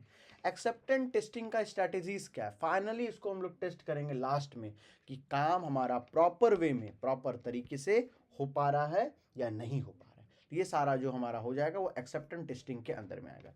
रिग्रेशन टेस्टिंग क्या है, जब एक एक यूनिट को हम लोग ऐड करते चलेंगे तो हम लोग टेस्ट करके देखेंगे कि हमारा ओल्ड फीचर न्यू फीचर के साथ कंबाइन होकर के काम हो रहा है या नहीं हो रहा है। तो यूनिट टेस्टिंग करते हैं छोटे पार्ट के लिए, इंटीग्रेशन टेस्टिंग करते हैं वही छोटे छोटे पार्ट को जब एक साथ जोड़ देते हैं। सिस्टम मतलब एटीएम का सॉफ्टवेयर, वैलिडेशन मतलब यूज़र का जो भी ज़रूरत है उसके हिसाब से काम करना, एक्सेप्टेंस टेस्टिंग मतलब फाइनल अप्रूवल, और रिग्रेशन टेस्टिंग मतलब लेटेस्ट फीचर को ऐड करना। की पॉइंट्स की बात करें तो टेस्टिंग स्ट्रैटेजीज से आपको एक प्रॉपर टेस्टिंग के बारे में समझ में आता है। टेस्टिंग स्ट्रैटेजीज क्या, या टेस्ट ड्राइवर क्या, या टेस्ट स्टेप्स क्या, इसके बारे में समझते हैं। तो टेस्टिंग स्ट्रैटेजीज का मतलब क्या हो गया, स्टब क्या हुआ, सबसे पहले ये समझते हैं। स्टब एक तरह का मॉड्यूल हुआ, एक तरह का डमी हुआ जिसमें हम लोग चेक कर, जैसे कि हमको एक बनाना है कि एक स्टूडेंट का ऐसा बनाना है ऐप जिसमें जो एवरेज बताए। तो हम जब स्टूडेंट से पूछने जाएंगे, स्टूडेंट अपना इनपुट डालेगा, उससे पहले हम लोग क्या करेंगे, हमको बना करना है एवरेज निकालना है। उसके लिए हमको क्या चाहिए, ग्रेड चाहिए। तो 1 ग्रेड, 2 ग्रेड, 3 ग्रेड, 3 अलग अलग ग्रेड मिल गया। तो हम लोग पहले क्या करेंगे, हम लोग बस डमी के तौर पर 8, 6, 10 लेकर के टेस्ट करके देखेंगे। अगर ये सही से काम करेगा तो हम रियल वर्ल्ड में इसको लाएंगे। तो ये जो वर्ड स्टब्ड है इसका मतलब होता है डमी बनाना और डमी में इसको चेक करना। आगे जैसे क्या होता है, एक स्टॉक एनालाइजर हम बनाए, तो वो स्टॉक को क्या करेगा, एनालाइज करेगा। क्या एनालाइज करेगा, कौन सा स्टॉक बढ़ेगा घटेगा, ठीक है। तो इसमें हम लोग देखेंगे कि यूनिट टेस्टिंग में स्टब कैसे यूज होता है, मतलब एक डमी कैसे यूज होता है। तो स्टॉक एनालाइजर क्या करेगा, स्टॉक के बारे में समझेगा और जानेगा। तो जब हम लोग एक स्टॉक एनालाइजर करेंगे तो वो क्या करेगा, वो आई स्टॉक फीड से रियल स्टॉक के बारे में पता करेगा, ठीक है। तो इसमें क्या होगा, स्टॉक तो हर समय से ऊपर बढ़ता घटता रहता है। तो उसके जगह पर ये क्या करेगा, ये एक डमी स्टॉक का एक वैल्यू लेगा और चेक करके देखेगा कि काम हो रहा है या नहीं हो रहा है। जब हम एक सॉफ्टवेयर बनाते हैं तो डायरेक्टली उसको हम लोग मार्केट में लॉन्च नहीं कर देते हैं। उसके लिए हमको एक डमी चाहिए होता है, एक ऐसा इम्प्रैक्टिकल चीज़ चाहिए होता है, मॉड्यूल।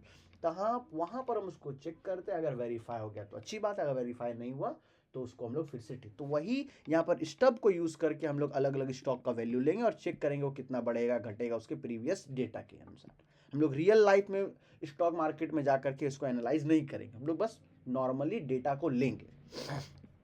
आगे टेस्टिंग स्ट्रैटेजी से होगा क्या, इसमें हम लोग को एक ऑर्डर या अप्रोच समझ में आ जाएगा किस तरह से काम होगा। टॉप डाउन स्ट्रैटेजीज इसमें हम लोग लगा सकते हैं या बॉटम अप स्ट्रैटेजी, मतलब ऊपर से नीचे की तरफ या नीचे से ऊपर। जैसे कि मॉड्यूल, मेन मॉड्यूल है, उसको अलग अलग पार्ट में ऊपर से नीचे की तरफ इंटीग्रेट हो, पहले ये काम हुआ फिर ये होगा और ये होगा, तीनों आपस में कंबाइन, तो टॉप से डाउन की तरफ आया। डाउन से टॉप क्या है, सी से बी, बी से ए, मतलब पहले सी बना, फिर बी बना, फिर ए बना, और सी से बी इंक्लूड होकर के सी बी बना, और बी से जब ए आया, सी बी से आया तो सी बी ए आया। मतलब सबसे पहले सी बना, सी बी से कंबाइन हो गया तो अब ये बन गया सी और बन गया बी, अब जब ए कंबाइन हो तो सी बी ए बन गया। तो ये सब कुछ चीजें हैं। टेस्ट ड्राइवर क्या हो गया, एक डमी प्रोग्राम हुआ जो हाई लेवल मॉड्यूल को लोअर लेवल में ले आकर के चेक करता है। सिंपल सीधी सी बात यही है। अब टेस्ट स्टब क्या हो, स्टब मतलब एक मॉड्यूल, डमी मॉड्यूल, जिसपे हम लोग चेक करेंगे अलग अलग कंडीशंस को डाल करके कि वो कंडीशन सही से सेटिस्फाइड है या सेटिस्फाइड नहीं है। तो ड्राइवर और स्टब के बीच में क्या अंतर है, तो ड्राइवर एक कोड हुआ, स्टब एक डमी हुआ। ड्राइवर में बॉटम अप टेस्टिंग होगा, स्टब में टॉप डाउन टेस्टिंग होगा। हाई लेवल मॉड्यूल रहेगा, इसमें लो लेवल मॉड्यूल रहेगा। कॉलर में मॉड्यूल यूनिट, इसमें ये इनपुट देगा, ये भी डमी इनपुट आउटपुट देगा। मतलब ड्राइवर में हम लोग रियल वैल्यूज को लेते हैं और लेकिन स्टब में हम लोग डमी चीज़ों को लेते हैं बस चेक करने के लिए। सिंपल सीधी सी बात है। अगर एक लाइन में समझे तो टेस्टिंग स्ट्रेटजीज में बताता है कि एक मॉड्यूल किस तरह से टेस्ट होगा जब हम लोग अलग अलग कंडीशन में उसको ले जाएंगे। तो टेस्टिंग जो है गाइड, इसमें हम लोग चेक करेंगे ड्राइवर किस तरह से काम कर रहा है और सारे चीज़ों को डिटेल में समझने का कोशिश करेंगे।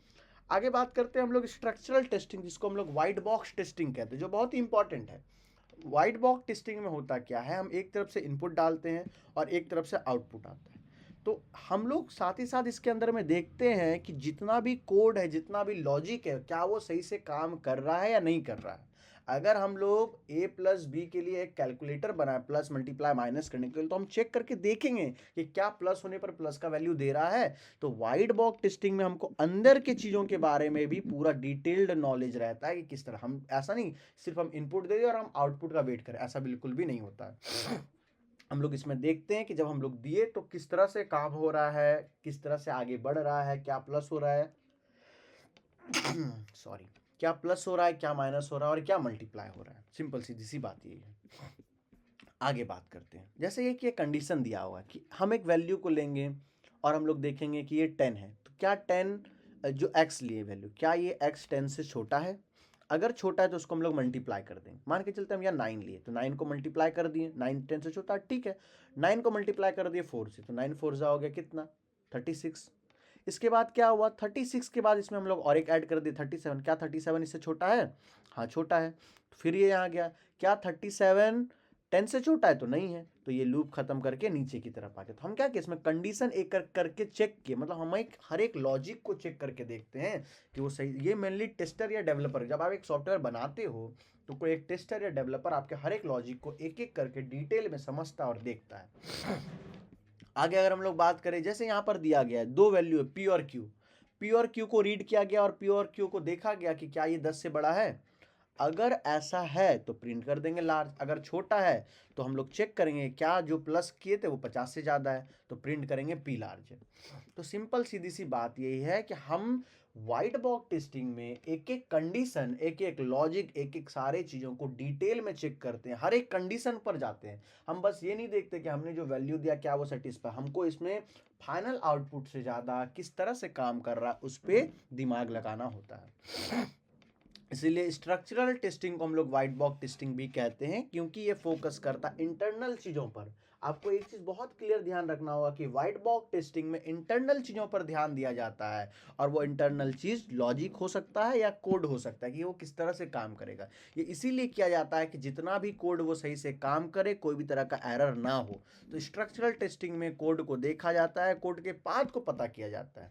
Technique of structural white box testing क्या है, हर एक स्टेटमेंट सही से काम हो और एग्जीक्यूट हो, इसके लिए ये किया जाता है। तो हम लोग पहले स्टार्ट करेंगे और एक एक पार्ट को जा करके टेस्ट करेंगे। अलग अलग ब्रांचेस में भी इसको हम लोग टेस्ट कर सकते हैं, अलग अलग कंडीशन पर टेस्ट करते हैं। तो व्हाइट बॉक्स टेस्टिंग में हर एक कंडीशन, हर एक लूप, हर एक कोड को देखा जाता है और समझा जाता है कि वो सही पाथ दे रहा है कि नहीं दे रहा है, और सारा पॉइंट सही से एग्जीक्यूट हो रहा है या नहीं हो रहा है। सिंपल सा अगर हम लोग बात करें तो अगर हम लोग एक पासवर्ड, और जैसे हम लोग कहीं पर भी लॉगिन करने के लिए पासवर्ड और हमको ईमेल जो यूज़र आईडी चाहिए होता है, तो हम देखेंगे अगर password is equal to admin है तो लॉगिन सक्सेस, नहीं तो फिर तो हम एक कंडीशन डाल दिए, ये कंडीशन सेटिस्फाई होगा तो ही आगे बढ़ेगा। तो व्हाइट बॉक्स टेस्टिंग में हर एक कंडीशन, हर एक कोड को देखा जाता है। तो वाइट बॉक्स टेस्टिंग से हमारा हर एक चीज़ का डिटेल में जो है वो चेकिंग हो जाता है। लिमिटेशन क्या है इसमें, हमको ये हर लोग टेस्ट नहीं कर सकता, ये वही टेस्ट करेगा जो डेवलपर या टेस्टर होगा। ये नॉर्मल लोग टेस्ट नहीं कर सकते, नॉर्मल यूज़र टेस्ट नहीं कर सकते, क्योंकि नॉर्मल यूज़र को समझ में ही नहीं आएगा कि कोड किस तरह से काम करेगा, कंडीशन किस तरह से काम करेगा। तो वाइट बॉक्स टेस्टिंग एक प्रोफेशनल कोडर या डेवलपर या टेस्टर ही कर सकता है। तो structural testing white box testing होता है, ये इंटरनल कोड में एक एक चीज़ों को टेस्ट किया जाता है। अगर एक लाइन में समझे तो स्ट्रक्चर टेस्टिंग जो होता है वो वेरीफाई करता है इंटरनल सारे चीज़ों को, एक एक चीज़ों को वो वेरीफाई करके चेक करता है। अब आता है फंक्शनल टेस्टिंग। फंक्शनल टेस्टिंग बहुत आसान है, इसको हम लोग ब्लैक बॉक्स टेस्टिंग करते हैं। होता क्या, ये जो व्हाइट बॉक्स टेस्टिंग और ब्लैक बॉक्स टेस्टिंग ये बहुत इंपॉर्टेंट है, ये इसका बहुत बहुत चांसेस है कि आपकी यूनिवर्सिटी एग्जाम्स में ये आए। इसमें क्या करता है, हम लोग एक तरफ से इनपुट देते हैं और हम लोग आउटपुट चेक करते हैं कि सही है या नहीं। हमको इसके इनसाइड में ये किस तरह से काम कर रहा है इससे हमें कोई मतलब नहीं होता है, बस हम अपने आंसर के लिए जो है उत्सुक रहते हैं। सिंपल सीधी सी बात है, हम लोग इनपुट डालेंगे, आउटपुट देखेंगे और उसका अलग अलग स्पेसिफिकेशन को चेक करें। तो ब्लैक बॉक्स टेस्टिंग को फंक्शनल टेस्टिंग कहते हैं, जिसमें टेस्टर ये देखता है कि बिना कोड जाने, बिना लॉजिक जाने हमारा काम हो रहा है या नहीं हो रहा है। तो ये हमारे स्पेसिफिक वर्क के लिए होता है, इसके लिए हमें कोई कोर नॉलेज, डोमेन नॉलेज नहीं चाहिए होता है। बस सिंपली हम लोग अलग अलग कंडीशन, अलग अलग चीज़ों को डाल करके चेक करते हैं। हमारा रिक्वायरमेंट सक्सेस किया तो अच्छी बात है, नहीं किया तो फेल हो जाए। जैसे आप अगर करेक्ट यूज़र और पासवर्ड दोगे तो लॉगिन होगा, लेकिन यूज़र या पासवर्ड में से कुछ भी गलत कर दोगे तो रॉन्ग मैसेज दिखाएगा। अगर एम्प्टी डाल दोगे तो वैलिडेशन मैसेज दिखाएगा, और इनवैलिड यूज़र डालोगे तो लॉगिन फेल दिखाएगा। तो हर कंडीशन में अलग अलग तरीके से काम करके हम लोग चेक करेंगे। Tester does not know implement किस तरह से हो रहा है, उससे कोई लेना देना नहीं, उसको बस ऊपरी ऊपरी सारे चीज़ों को देखना होता है और समझना होता है। आगे कॉमन टेक्निक जो हम लोग ब्लैक बॉक्स टेस्टिंग में देखते हैं क्या है, अलग अलग बाउंड्रीज रहता है, अलग अलग डिसीजन टेबल में उसको चेक करते हैं, अलग अलग हम क्राइटेरिया में उसको चेक करते हैं। जैसे हमने आप डिस्कस किया कि अगर हम लोग पासवर्ड यूजर नेम दोनों डालेंगे तो लॉगिन होगा, अगर पासवर्ड गलत कर देंगे तो लॉगिन नहीं होगा, यूजर नेम गलत कर देंगे लॉगिन नहीं होगा, दोनों ही गलत कर देंगे तो लॉगिन नहीं होगा। तो हम कंडीशन उसमें डाल दिए ना, हमको ये नहीं पता कि अंदर वो किस तरह से वैलिडेट कर रहा है, किस तरह से क्लैरिफाई कर रहा है, इसके बारे में हमें कोई आइडिया नहीं है। बस हमें ये देखना है कि ऊपर ऊपर से हमारा काम किस तरह से और हमें आंसर दे रहा है कि नहीं दे रहा है, हमें इससे कोई मतलब नहीं है कि अंदर किस तरह से काम करे। तो व्हाइट बॉक्स और ब्लैक बॉक्स में यही अंतर है। व्हाइट बॉक्स में इंटरनल चीज़ों पर ध्यान जाता है, जैसे कि उसका कोड हो गया, उसका कंडीशन हो गया, उसका एल्गोरिदम हो गया, लेकिन ब्लैक बॉक्स में इनसाइड चीज़ों पर कोई मतलब नहीं रहता, सिर्फ और सिर्फ हमारे लिए आउटपुट इंपॉर्टेंट रहता है। इसके लिए हमको कोई प्रोग्रामिंग लॉ जानने का जरूरत नहीं है। आगे बात करते हैं। आगे अगर हम लोग एक लाइन में समझे तो ब्लैक बॉक्स जो होता है वो इनपुट और आउटपुट को चेक करता है, मतलब हम जो इनपुट डाले उसके हिसाब से आउटपुट आ रहा है कि नहीं आ रहा है। अब बात आता है कन्वेंशनल एप्लीकेशन को हम लोग कैसे चेक करेंगे। सबसे पहले हम लोग प्लान करते हैं क्या हमको बनाना है, उस प्लानिंग के हिसाब से हम लोग चीज़ों को एनालाइज करते हैं क्या क्या डालेंगे उसके अंदर में, उसके हिसाब से हम लोग कोड को डालते हैं, कोड बनाते हैं, कोड को एग्जीक्यूट करते हैं। कोड अगर सही चला गया तो ठीक है, नहीं तो दोबारा रीसेट करते हैं और फिर उसको मार्केट में ला करके तैयार करते हैं। ये कुछ स्टेप्स को हम लोग फॉलो करते हैं। आगे तो सबसे पहला क्या है, हमको मार्केट के नीड को समझते हैं, उसके हिसाब से हम लोग जो है स्ट्रैटेजीज बनाते हैं, उसके बाद केस करते हैं, उसके डिज़ाइंस को बनाते हैं और इन्वायरमेंट में उसको लाते हैं। अगर प्रॉब्लम हुआ तो दोबारा कोड को ठीक करते हैं और मार्केट में लॉन्च कर देते हैं। तो ये पूरा एक साइकिल के तौर पर चलता रहता है। सिंपल सीधी सी बात यही है। कन्वेंशनल एप्लीकेशन क्या होता है, ये एक तरह का ट्रेडिशनल सिस्टम है जो लंबे समय से चलता आ रहा है, जो एक ही सिंगल मशीन पर चलेगा, लिमिटेड, मतलब कुछ ऐसे एप्लीकेशन जो होता है वो कुछ लिमिटेड मशीन्स पर चलेंगे या लिमिटेड नेटवर्क में ही चलेंगे। तो यही सब चीज़ें हैं। कन्वेंशनल एप्लीकेशंस के बारे में अगर हम लोग समझे तो कन्वेंशनल एप्लीकेशन में वेरीफाइंग या वैलिडेशन एक ट्रेडिशनल तरीके से, मतलब कन्वेंशनल मतलब जो पुराने तरीके से चलता आ रहा है, उसमें बस फंक्शनल रिक्वायरमेंट डालेंगे, वो उतना हार्ड नहीं होगा, वो बहुत ही आसान होगा, यूज़र फ्रेंडली होगा। मतलब इसमें ज़्यादा कॉम्प्लिकेशंस नहीं रहे, ज़्यादा एडवांसमेंट, बस बेसिक चीज़ें डाली जाएगी जो कन्वेंशनल मतलब जो पुराने समय से चलता आ रहा है वैसा ही। आगे लेवल ऑफ टेस्टिंग जो होगा, यूनिट टेस्टिंग इसके अंदर भी होगा, मतलब एक एक चीज़ों को टेस्ट किया जाएगा। साथ ही साथ इंटीग्रेटेड टेस्टिंग होगा, मतलब छोटे छोटे यूनिट को एक जगह करके टेस्ट किया जाएगा। इसके बाद सिस्टम टेस्टिंग, मतलब इंटायर एप्लीकेशन को पूरी बार में एक बार में टेस्ट किया जाएगा। इसके बाद एक्सेप्टेंस टेस्टिंग, मतलब एंड यूज़र या क्लाइंट उसको देखेंगे। साथ ही साथ फंक्शनल टेस्टिंग जो कन्वेंशनल एप्लीकेशन तरीके से हो रहा है, इसमें इनपुट होगा, प्रोसेस होगा, आउटपुट होगा। तो कन्वेंशनल एप्लीकेशन जो हुआ वो एक ट्रेडिशनल तरीका हुआ, एक पौराणिक तरीका हुआ, एक पुराना तरीका हुआ जिससे चीज़ों को मैनेज किया जा रहा है। सिंपल सीधी सी बात है। तो की कैरेक्टरिस्टिक्स क्या है, ये सिंपल रहता है, क्लाइंट फ्रेंडली रहता है, यूजर फ्रेंडली रहता है, कोई भी इसको टेस्ट कर सकता है, चेक कर सकता है, ज़्यादा कॉम्प्लिकेशन करने का कोई ज़रूरत नहीं होता है। Conventional application are standalone, अलग होता है, सिंपल सीधी सी बात ये है। अब बात करते हैं ऑब्जेक्ट ओरिएंटेड एप्लीकेशंस के बारे में। ऑब्जेक्ट ओरिएंटेड एप्लीकेशंस क्या होता है, इस डायग्राम को बहुत अच्छे तरीके से आप समझने का कोशिश कीजिए। होता क्या है, जैसे एक ये मॉड्यूल 1 है, मॉड्यूल 2 है, मॉड्यूल 3, ये काम है, एक हम सॉफ्टवेयर बना रहे हैं। तो ये सॉफ्टवेयर जो है उसके अंदर में अलग अलग कोड है, मॉड्यूल 1, मॉड्यूल 2, मॉड्यूल 3 में कोड है। अब ये कोड किस तरह से इंप्लीमेंट होगा, मतलब किस तरह से रन होगा, इसको नहीं पता है। इसके लिए ये कॉल करेगा इंटरफेस को, बोलेगा कि तुम आओ और मेरी हेल्प करो और मेरे इस कोड को रन कराओ। अब ये इंटरफेस क्या करेगा, ये इंटरफेस जाएगा इम्प्लीमेंटेशन के पास और ये बोलेगा कि इम्प्लीमेंटेशन मॉड्यूल ना कुछ कोड लाया है, उसको रन कराओ। मतलब ये जो इंटरफेस है वो मॉड्यूल और इम्प्लीमेंटेशन के बीच का जरिया है। मतलब मॉड्यूल कोड है और इम्प्लीमेंटेशन उस कोड को चलाने का तरीका, और इंटरफेस दोनों को कनेक्टिविटी ला रहा है। जैसे फॉर एन एग्जांपल आपको समझाते हैं कि एक मोबाइल है, ठीक है, तो मोबाइल खुद ब खुद चार्ज नहीं हो जाएगा। मोबाइल बोलेगा अपने चार्जिंग पोर्ट को कि चार्जर को बुलाओ, हम नहीं जानते हैं चार्जर कौन है। तो चार्जर कहेगा कि ठीक है, चार्जिंग पोर्ट कहेगा कि ठीक है चार्जर आओ और चार्जिंग पोर्ट में इंसर्ट हो और चार्ज करो मोबाइल। कहने का मतलब है कि मोबाइल को नहीं पता कि चार्जर कौन है और चार्जर भी मोबाइल को नहीं जानता। तो चार्जिंग पोर्ट के थ्रू एक कनेक्शन बन रहा है, मतलब चार्जिंग पोर्ट एक तरह से इस दोनों के बीच में मीडिएटर का काम कर रहा है। उसी तरह मॉड्यूल जो हमारा कोड है और जहाँ पर ये रन होगा, ये दोनों आपस में नहीं जानता है। तो मॉड्यूल इंटरफेस को बुलाया कि मेरे इस कोड को रन कराओ और उसके लिए इम्प्लीमेंटेशन बोला ठीक है हम यहाँ पर है, तुम्हारे कोड को रन करा देंगे। सिंपल सीधी सी बात है। उप्स के अंदर में आप 4 पार्ट आता है, आपको ऑलरेडी पता होगा। क्लास क्या होता है, एक ब्लूप्रिंट रहता है, मतलब एक डिज़ाइन रहता है। जैसे कार का एक ब्लूप्रिंट है कि कार में 2-4 चक्का रहेंगे, या स्टीयरिंग रहेगा, ये गियर रहेगा, तो ये ब्लूप्रिंट है। ऑब्जेक्ट क्या है, रियल वर्ल्ड में जो भी हम लोग सामान देखते हैं वो एक तरह से ऑब्जेक्ट है, बोल सकते हैं बुक, कॉपी, पेन, लैपटॉप, ये सब। अब इनहेरिटेंस में क्या होता है, इनहेरिटेंस में पता है कि हम अपने पेरेंट्स के प्रॉपर्टीज़ को लेते हैं।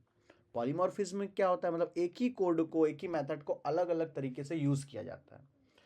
एब्स्ट्रैक्शंस में क्या होता है, एब्स्ट्रैक्शंस में इंपॉर्टेंट डिटेल्स को ही दिखाया जाता है, मतलब जो हमारे लिए ज़रूरत का चीज़ होता है वही। और इनकैप्सुलेशन में क्या होता है, अनवांटेड चीज़ को हाइड किया जाता है। तो इस तरह से ये उप्स के कुछ टोटल 4 पार्ट हैं। अब आगे बात करते हैं, तो ये उप्स का कॉन्सेप्ट कहाँ से आ गया सॉफ्टवेयर इंजीनियरिंग में, इसका कनेक्शन, हम कनेक्शन को समझाने का कोशिश करते हैं। सबसे पहला, अब बात को यहाँ पे समझिए। जब हम एक ऐप बना रहे हैं, मान के चलते हम एक डिलीवरी ऐप बना रहे हैं, तो यहाँ पर क्या है, एक कस्टमर होगा जो एक ऑर्डर को देगा। तो कस्टमर और ऑर्डर के बीच में कुछ रिलेशन है। कस्टमर का कुछ अपना डेटा होगा, जैसे उसका नाम, उसका लोकेशन, वो कब ऑर्डर दिया और उसको ऑर्डर कब रिसीव होगा, ये उसका कुछ डेटा है। अब कस्टमर जो ऑर्डर किया, ऑर्डर का भी कुछ इन्फॉर्मेशन है कि ऑर्डर का डेट क्या है, कितना है क्वांटिटी में। जैसे हम एक ऑर्डर किए पनीर बटर मसाला, तो कितना, 10 क्वांटिटी, 20 क्वांटिटी, 30 क्वांटिटी, कितना रहेगा, कब कंफर्म होगा, कब आएगा। तो कस्टमर और ऑर्डर के बीच में एक इन्फॉर्मेशन होगा। अब ये जो ऑर्डर है, ऑर्डर का कुछ सब पार्ट होगा। नॉर्मल ऑर्डर हो सकता है, स्पेशल ऑर्डर हो सकता है कुछ ऐसा ऑर्डर वो करे जो नॉर्मल हो, और हो सकता है कुछ स्पेशल ऑर्डर हो करे जिसमें कि वो बोले कि जल्दी दे दीजिए, इस तरह का कुछ वो अपने।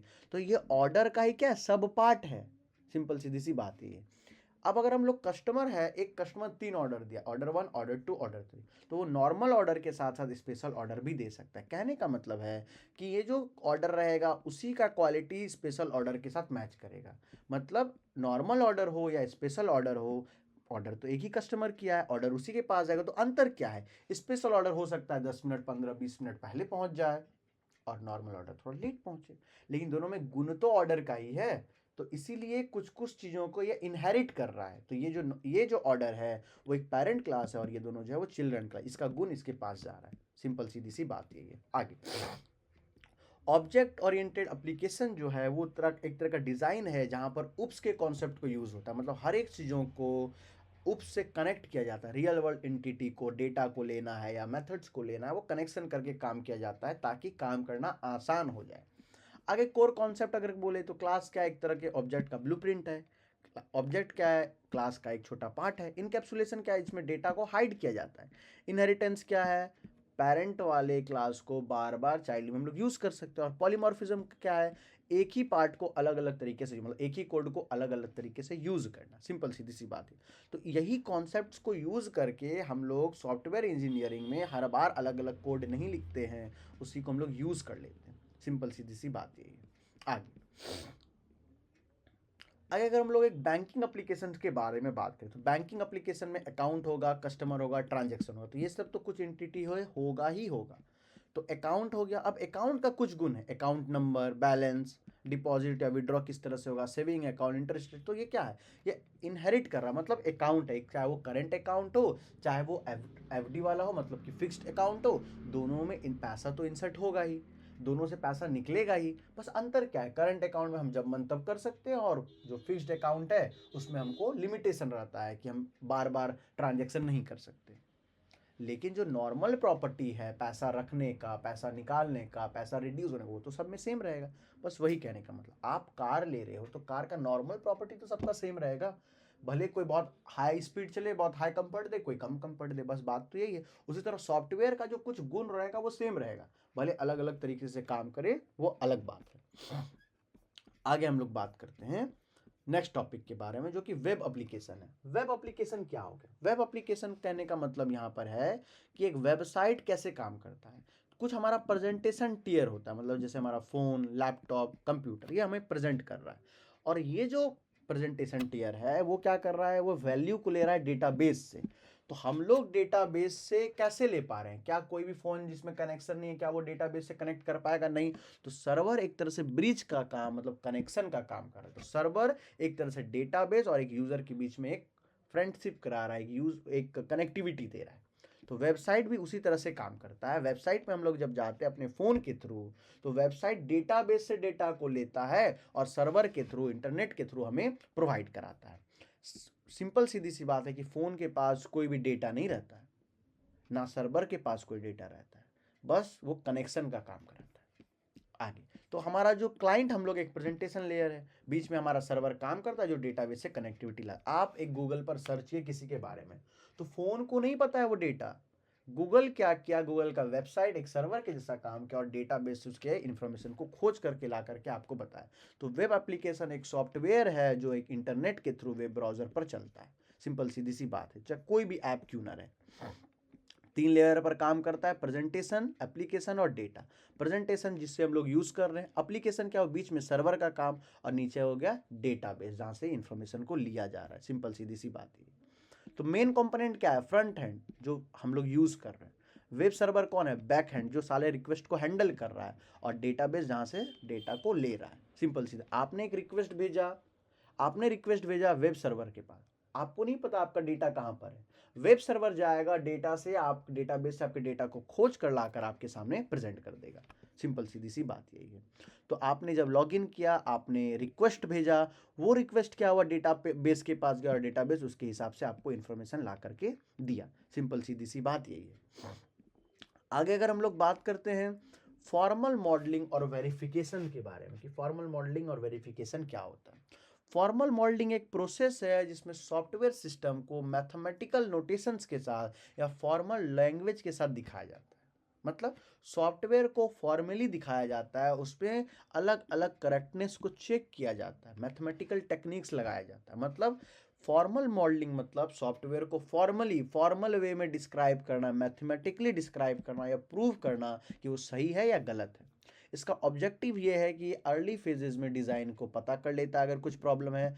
ये रिक्वायरमेंट को एग्जैक्ट देता है, साथ ही साथ रिलायबिलिटी और इसके अंदर में सेफ्टी रहता है, किसी भी तरह का एम्बिग्यूटी मतलब प्रॉब्लम नहीं रहता है, क्रिटिकल सिस्टम में भी ये सही तरीके से काम कर जाए, ये सब कुछ ऑब्जेक्टिव्स है।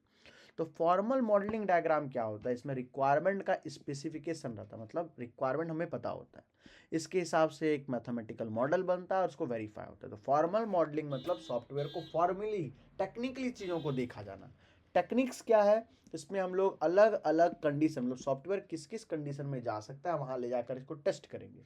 साथ ही साथ कनकरेंट मतलब एक साथ बहुत सारे सॉफ्टवेयर पर काम करके देखेंगे। सिंपल सीधी सी बात यही है। फॉर्मल वेरिफिकेशन मेथड जो है इसमें ऑटोमेटिकली चेक करेंगे कि सिस्टम सारे प्रायोरिटीज को सेटिस्फाई कर रहा है या नहीं कर रहा है। आगे जैसे traffic light control, traffic light में सिंपल समझ आता है कि अगर ग्रीन है तो रुकना है, येलो है तो रेडी होना है, सॉरी ग्रीन है तो चलना है, येलो है तो रेडी होना है, रेड है तो रुकना है, फिर ग्रीन हो तो चलना है। तो हमारा ये रिक्वायरमेंट है, इसके हिसाब से हम लोग क्या करेंगे, एक डायग्राम बनाएंगे कि जब ग्रीन रहे तो कोई दिक्कत नहीं, येलो रहे तो हमको टाइमर लगा देना है, फिर रेड रहे तो टाइमर रहेगा कि कितने देर तक रेड रहेगा, कितने देर तक ग्रीन रहेगा, सारा उसमें डिस्प्ले होता चलेगा। तो इसमें क्या है, इससे ये होगा कि दो लाइट्स कभी भी ग्रीन एक साथ नहीं हो सकता है ना, मतलब ऐसा नहीं हो सकता कि सारा लाइट ग्रीन हो और ग्रीन ही रह जाए, तो ये क्या होगा, सिस्टम का फेल। तो फॉर्मल मॉडलिंग कहने का मतलब ये है, शॉर्ट में अगर हम लोग समझे तो फॉर्मल मॉडलिंग आपके सारे डेटा को, आपके सारे सॉफ्टवेयर को फॉर्मली रिप्रेजेंट करता है कि वो सही तरीके से जा रहा है या गलत तरीके से जा रहा है। इससे ये होता है कि आपको बाद में किसी भी तरह का प्रॉब्लम नहीं होता। फॉर्मल मॉडलिंग में मैथमेटिकल रिप्रेजेंटेशन होता है, मैथमेटिकल चेकिंग होता है, इसके सेफ्टी को देखा जाता है, और भी बहुत सारे जो है वेज से सिस्टम को हम लोग चेक करते हैं। तो फॉर्मल मॉडलिंग रिप्रेजेंट करता है मैथमेटिकली और फॉर्मली सारे चीज़ों को एक एक पार्ट करके। आगे अगर हम लोग सॉफ्टवेयर के कॉन्फ़िगरेशन मैनेजमेंट की बात करते हैं, तो सॉफ्टवेयर का कॉन्फ़िगरेशन मैनेजमेंट क्या हुआ, कॉन्फ़िगरेशन मैनेजमेंट का मतलब हुआ कि सॉफ्टवेयर के अंदर में जो चीज़ें हैं उसके बारे में ट्रैक करना और कंट्रोल करना। सॉफ्टवेयर में बहुत अलग अलग चीज़ें हैं, तो सारे चीज़ों को एक साथ देखना, ये इंश्योर करता है कि सॉफ्टवेयर मेरे सही तरीके से काम करे, हमारे कोड के अंदर में कंसिस्टेंसी रहे, कोई भी तरह का प्रॉब्लम ना हो। इससे होगा ये कि आपका सॉफ्टवेयर आगे चल करके किसी भी तरह के परेशानी से आपको बचा देगा, आप आसानी से चीज़ों को मैनेज कर सकते हैं, आपका सॉफ्टवेयर सही तरीके से बिल्ड होगा।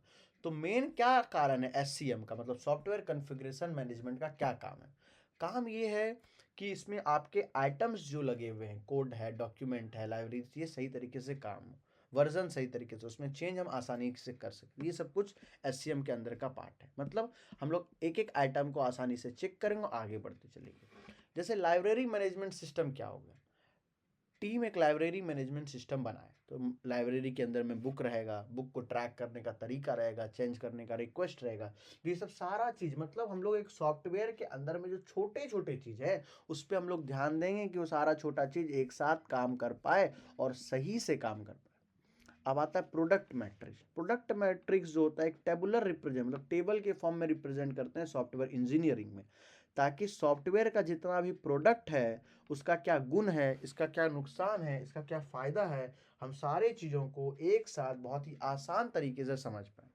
पर्पस क्या है, ताकि रिलेशन समझ पाए एक मॉड्यूल और फीचर्स के बीच में, फीचर्स को समझ पाए। प्रोडक्ट मैट्रिक्स जो एक जनरल फॉर्म है, ठीक है। तो प्रोडक्ट मैट्रिक्स आपको क्या बता रहा है, प्रोडक्ट मैट्रिक्स आपको ये बता रहा है कि आपका बना गया सॉफ्टवेयर क्या गुण में, क्या क्वालिटीज में, क्या हर एक पैरामीटर में वो पास हो रहा है कि नहीं हो रहा, क्योंकि सॉफ्टवेयर को हमको हर एक तरीके से लीगली, बेनिफिशियली, हर एक तरीके से उसको पार, तो प्रोडक्ट मैट्रिक्स बस यही बता रहा है, सिंपल सीधी सी बात यही है।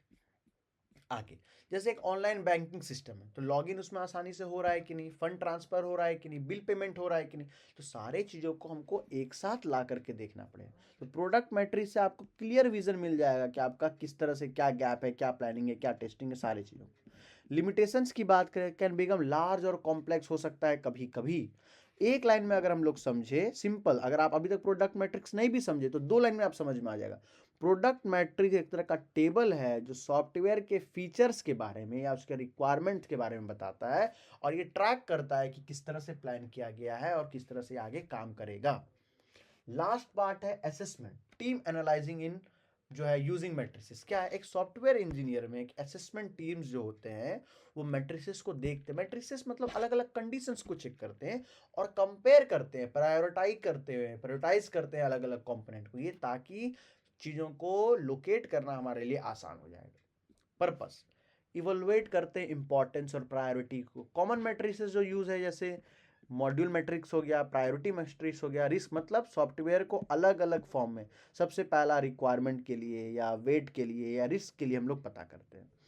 तो इससे होगा क्या, इससे ये होगा कि आपका कभी भी लॉगिन में, फंड ट्रांसफर में, बिल पेमेंट में कोई भी तरह का सॉफ्टवेयर कभी फेल नहीं करेगा अगर हर एक मैट्रिक से वो गुजरा हुआ है। तो सिंपल सीधी सी बात ये है। तो असेसमेंट टीम ये एनालाइज करता है कि आपका जो कोड है, आपका जो सॉफ्टवेयर है, वो हर एक क्राइटेरिया से फुलफिल करे, वो आपको बिजनेस के तौर पर भी फायदा दे। अगर आप एक ऐप बना रहे हो तो आप चाहोगे कि प्रॉफिट हो, ज़्यादा कॉम्प्लेक्सिटी ना हो, रिस्क आपका मैनेज हो, और सारा प्रायोरिटी जो आपका है, जो मेन प्रायोरिटी है कि आपका ऐप सही से चले, वो भी चले, और आपको सारा इन्फॉर्मेशन इसके बारे में पता चल पाए।